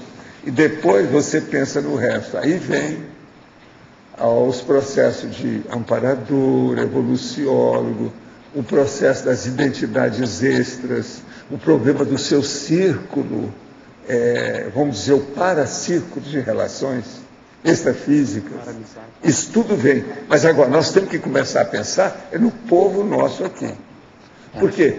O que se passa? Essas identidades extras e as personalidades consecutivas são vocês. Vocês estão entendendo? Não. Somos nós. Presta atenção. Nós estamos com esse povo. Então, a coisa mais séria, em primeiro lugar, é estudar a gente. Nós aqui. Depois é que nós vamos ver esses que estão cursando o curso intermissivo que aparece aqui. Hoje, por exemplo, está assim aqui, ó. Está cheio de consciência aqui. Essa pergunta também tem um contexto que nem sempre a gente consegue alocar um nickname, um apelido naquele instante. Demora um tempo, né, até você conviver. E outra coisa, fixar o processo de pessoas sempre é difícil. Que é aquela técnica dos políticos. Em primeiro lugar, você tem que aprender o nome das pessoas e chamá-la pelo nome. Entende? Isso é muito difícil, devido ao processo da memória nominativa. Todo mundo tem dificuldade com a nominativa. Nós lembramos o conceito, a estrutura, o arcabouço daquela ideia, daquele conjunto de ideias, mas nós não lembramos, às vezes, qual o nome daquilo. Então, a onomástica é uma das mais difíceis, vamos dizer, condições que existem dentro da polomemória. Sem dúvida. Uma outra questão aqui no Colegiologia também, só complementando aquela questão do colégio invisível dos polímatas, né? Esse colégio invisível, no futuro, seria formado... Polímata nós já temos aqui. Sim. O que é? Você mesmo, o Antônio, ele aqui, ó o Roberto. Mas vocês são polímatas. Dentro daquilo que nós estamos estudando, não tem por onde fugir. O nível de conhecimento que vocês têm, por exemplo, o conhecimento do Roberto Almeida sobre o processo de bibliomática, lexiomática, etc. O conhecimento da Adriana é desborrachar aí a maioria das pessoas que aparecer por aqui. Por isso que a gente tem que defender essa situação. Isso é polimatia, é erudição, é cultura, é intelectualidade braba. Então, por exemplo, aquilo que eu chamava do intelectual, para nós aqui, ficou pequeno isso aí. A noção de intelectual para nós, ela é mínima. E eu não estou falando por mim. Eu estou repetindo o que já vieram falar para mim o ano passado. Assim, Valdo, vocês têm aqui aquela noção de intelectual, assim, por exemplo, Eduardo Said, ele falou assim, pois é, aquilo já era. O que vocês têm, o universo é muito maior. Cada amplitude, a amplidão, a amplificação do processo da multidimensional. A multidimensionologia... Então o negócio nosso é o para-intelectual, é o para-polímata, é o para-erudito, é o para-cultural. Entendeu? Isso, onde é que tem? Você vai me dizer que os padres da Igreja Católica têm isso? Pelo contrário, lá é tudo assim dentro de um processo de curral da ideia que não pode sair daquilo, que tem umas raias que é o direito canônico, que não dá, eles não podem fazer questionamento de nada, porque senão é excomungado, vai para o inferno. Eles xingam a pessoa diretamente, a excomunhão é isso. Então veja, outra coisa, você acha que o PH Deus também, ele tem isso? Não tem, de modo algum. É aquilo que nós estávamos falando, que eu estava defendendo ontem. Exatamente. O processo, por exemplo, onde é que tem aquela tabuleta lá, ó? Da descrenciologia. Em parte nenhuma, eles não aguentam. Então, aquilo lá é para a polimatia. Vamos entender bem. Agora, por exemplo, nós precisamos de verbete igual esse que o Pedro fez hoje, com 8 páginas, para debater os processos. Esse é o caminho. Não tem outro jeito. Agora, a maioria está trabalhando nesse nível. É muito bom. Né? Olha quanto verbete importante que tem aparecido aqui, de alto nível. Tem verbete que a turma está trazendo aqui, que resume, às vezes, 50 livros, para você obter aquelas ideias que eles colocaram em 4, 5 páginas. Você precisa de ler 50 livros especializados naquela área. Gente, isso é seríssimo. Roberto, você que entende lexomática e que sabe bibliomática, você também, Adriana, que entende bem disso. É ou não é? Vem cá, quantos livros a pessoa precisa de ler para fazer essas 8 páginas? Agora veja, isso é que eu chamo de tapa na cara, soco na cara, fratura exposta da impacto-terapia. Isso é realidade, é o fato. Contra fato, não adianta vir que não tem. O processo é fato, está aí, acabou. Agora, você já viu só nesse verbete quantos entrecruzamentos de neo-ideias que pode ter para as pessoas? É um monte. Entrecruzamento de ideias. É uma loucura aqui. O tanto que tem. Agora, por quê? Por quê? Vocês todos estão fazendo isso dentro da estrutura que nós fizemos, a composição dos verbetes da enciclopédia. Por exemplo, a primeira coisa é o template, é a fórmula, é a chapa. O Chico Xavier chamava isso de chapa, por causa do Emmanuel. O Emmanuel chamava isso de chapa. É a chapa, o template. Agora, o que é que se passa nisso? Isso aí é seríssimo. Por que aqui é seríssimo? Porque eu estou indo contra todos os cânones do processo da gramaticologia. A gramaticologia fala o seguinte, eu às vezes evito falar isso, mas eu já falei isso aqui antes, alguns anos aí, já foram. O caso todo é o seguinte, não se usa ponto e vírgula é uma coisa negativa. Agora, o parágrafo é que deve ser exaltado. Aquele livro que eu te dei está falando justamente isso mais uma vez, porque é mais uma gramática que apareceu. Mas pega aí 100 gramáticas, vocês vão ver isso por todo lado. Agora aqui é justamente isso. A exaltação do ponto e vírgula e a diminuição do parágrafo. Gente, é preciso ter inteligência para fazer isso. Eu não estou falando para criar, não. Que a hora que criou, você desencadeou o processo, já tem muita fórmula, muita coisa, está fácil de fazer. Mas agora, mesmo aí, é preciso de ter cabeça para fazer isso. Agora, só os pontos e vírgula que tem na fatologia da vida e nas parafatologias. Eles acham que não pode ter isso. Observe aquele livro que você quis arranjar. Olha as gramáticas, o que é que fala. Ponto e vírgula versus parágrafo. Vocês vão ver que eles liquidam com ponto e vírgula e exaltam o parágrafo. E eu aqui faço justamente o contrário, com a bela banana intelectual para todos, sim? Olha, eu agradeço muito você, que está ótimo o verbete, espero os outros 200, está entendendo? E vamos ver o que nós fizemos. O cara já chegou para mim e falou assim, como é que vai ser? Até chegar no fim do ano, você vai falar em 1000 para as pessoas. Os nossos comerciais, por favor. Obrigado. As pontuações de hoje, 120 assinaturas no livro de presença, 27 perguntas presenciais, 16 perguntas online, 23 votos presenciais e 9 votos online. Hoje teremos os recados da Laisa sobre chamada de trabalhos do Sinvex, o Júlio sobre jornada da educação, o Mário sobre o curso 40 manobras, a Valdirene sobre o acoplamentário e a Rosa com o programa Verbitografia. Com vocês agora, Eliana, sobre o programa Amigos. Boa tarde. O professor Valdo acabou de falar sobre a importância dos verbetes e da enciclopédia da Conscienciologia. Eu quero aproveitar para chamar a atenção também da importância do programa Amigos da Enciclopédia, que é a base de sustentação, de manutenção financeira de todo esse mega empreendimento, essa mega obra, que é cláusula pétrea da Maxi Proexis Grupal, ou seja, de todos nós. Então a gente quer convidar os amigos que querem aderir ao programa, ou os amigos que têm a sua assinatura vencida e querem renovar, é só entrar em contato com o CAEC no telefone 45 35 25 26 52 ou diretamente pelo site www.enciclopediadaconscienciologia.org. Na semana que vem, domingo que vem, vamos ter o sorteio do Netbook HP, muito bom para que vocês possam estar fazendo os seus trabalhos e o seu verbete. Obrigada. Boa tarde.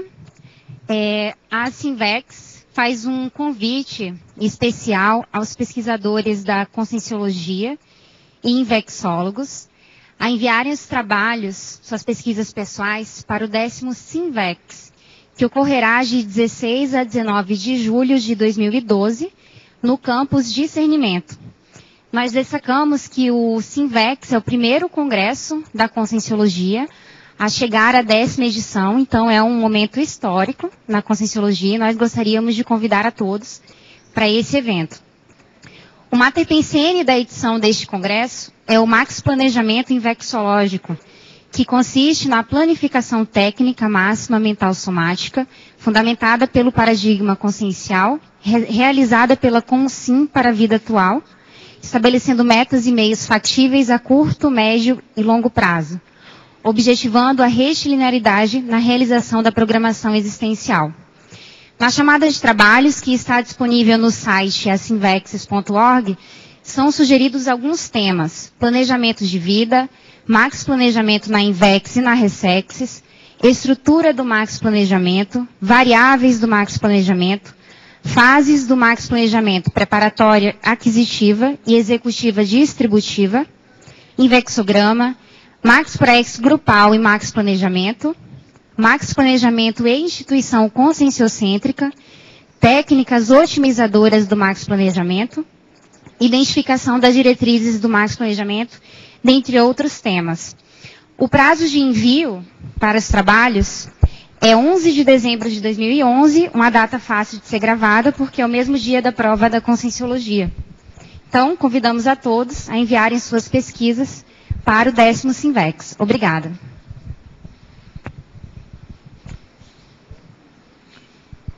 Segunda semana de reeducação consciencial, de 7 a 16 de outubro agora de 2011 aqui em Foz do Iguaçu.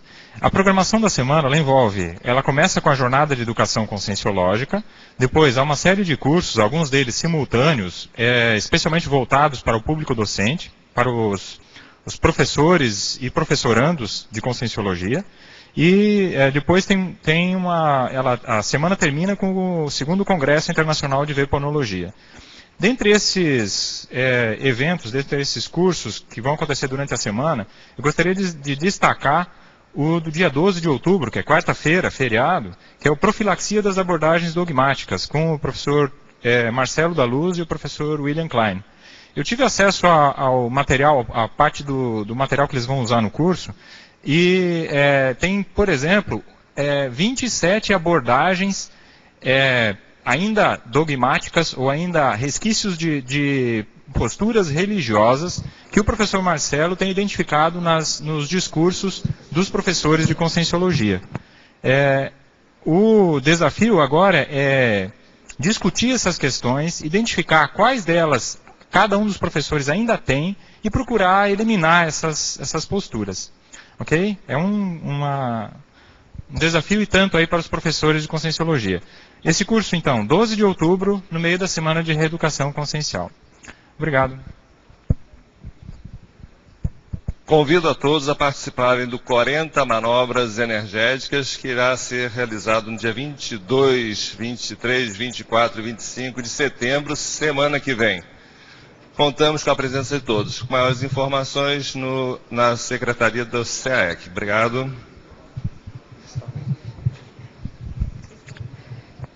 Nós queremos convidar a todos para o curso Acoplamentário, que vai acontecer de 21 a 23 de outubro, aqui no SEAEC, com a temática Psicometria. Os EPICOM serão Alcir Alves e Cristina Aracaque. Maiores informações na recepção do SEAEC ou através do telefone 45 3525 2652. Obrigada. Olá, boa tarde a todos. Se você quer fazer parte do grupo dos 500 verbetógrafos da enciclopédia, não perca a oportunidade de fazer esse programa Verbetografia, que é 100% à distância. Então, se você não mora aqui em Foz do Iguaçu, mesmo aqueles que moram em Foz do Iguaçu, mas que têm problemas de horário, podem fazer esse programa Verbetografia. Ele vai ser iniciado agora no dia 22, agora semana que vem, na quinta-feira, de 19h30 às 21h30. Quem não puder estar presente nesse horário, é uma aula virtual e é uma aula online, pode assisti-la depois, né? Então, como é que vai ser composto esse programa Verbetografia? A gente vai trabalhar na plataforma Moodle, vai disponibilizar semanalmente um grupo de aulas acompanhadas aí de textos para estudo. E na semana seguinte, então, na quinta-feira, durante toda a semana, a gente vai fazer esse programa durante 12 semanas.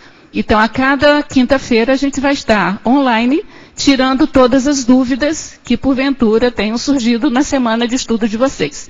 Durante essa semana, vocês vão fazer a organização de estudo que vocês quiserem, de acordo, adaptando às necessidades de vocês. Então, não tem esse problema de horário. Nas quinta-feiras, como eu falei para vocês, se vocês não puderem estar online, vocês podem enviar as perguntas antecipadamente, assistirem depois as aulas a posteriori, porque a gente vai deixar gravado lá à disposição de vocês. Né? E aí, a inscrição pode ser feita na recepção do SEAEC, pelo telefone 3525-2652, ou podem também entrar em contato pelo e-mail caec@caec.org. Não perca a oportunidade de fazer parte dos 500 verbetógrafos. Esperamos vocês. E para amanhã teremos o verbete Epidemioprofilaxia, a especialidade para profilaxiologia. O autor, o professor Pedro Fernandes. Obrigado pela presença de todos e até amanhã.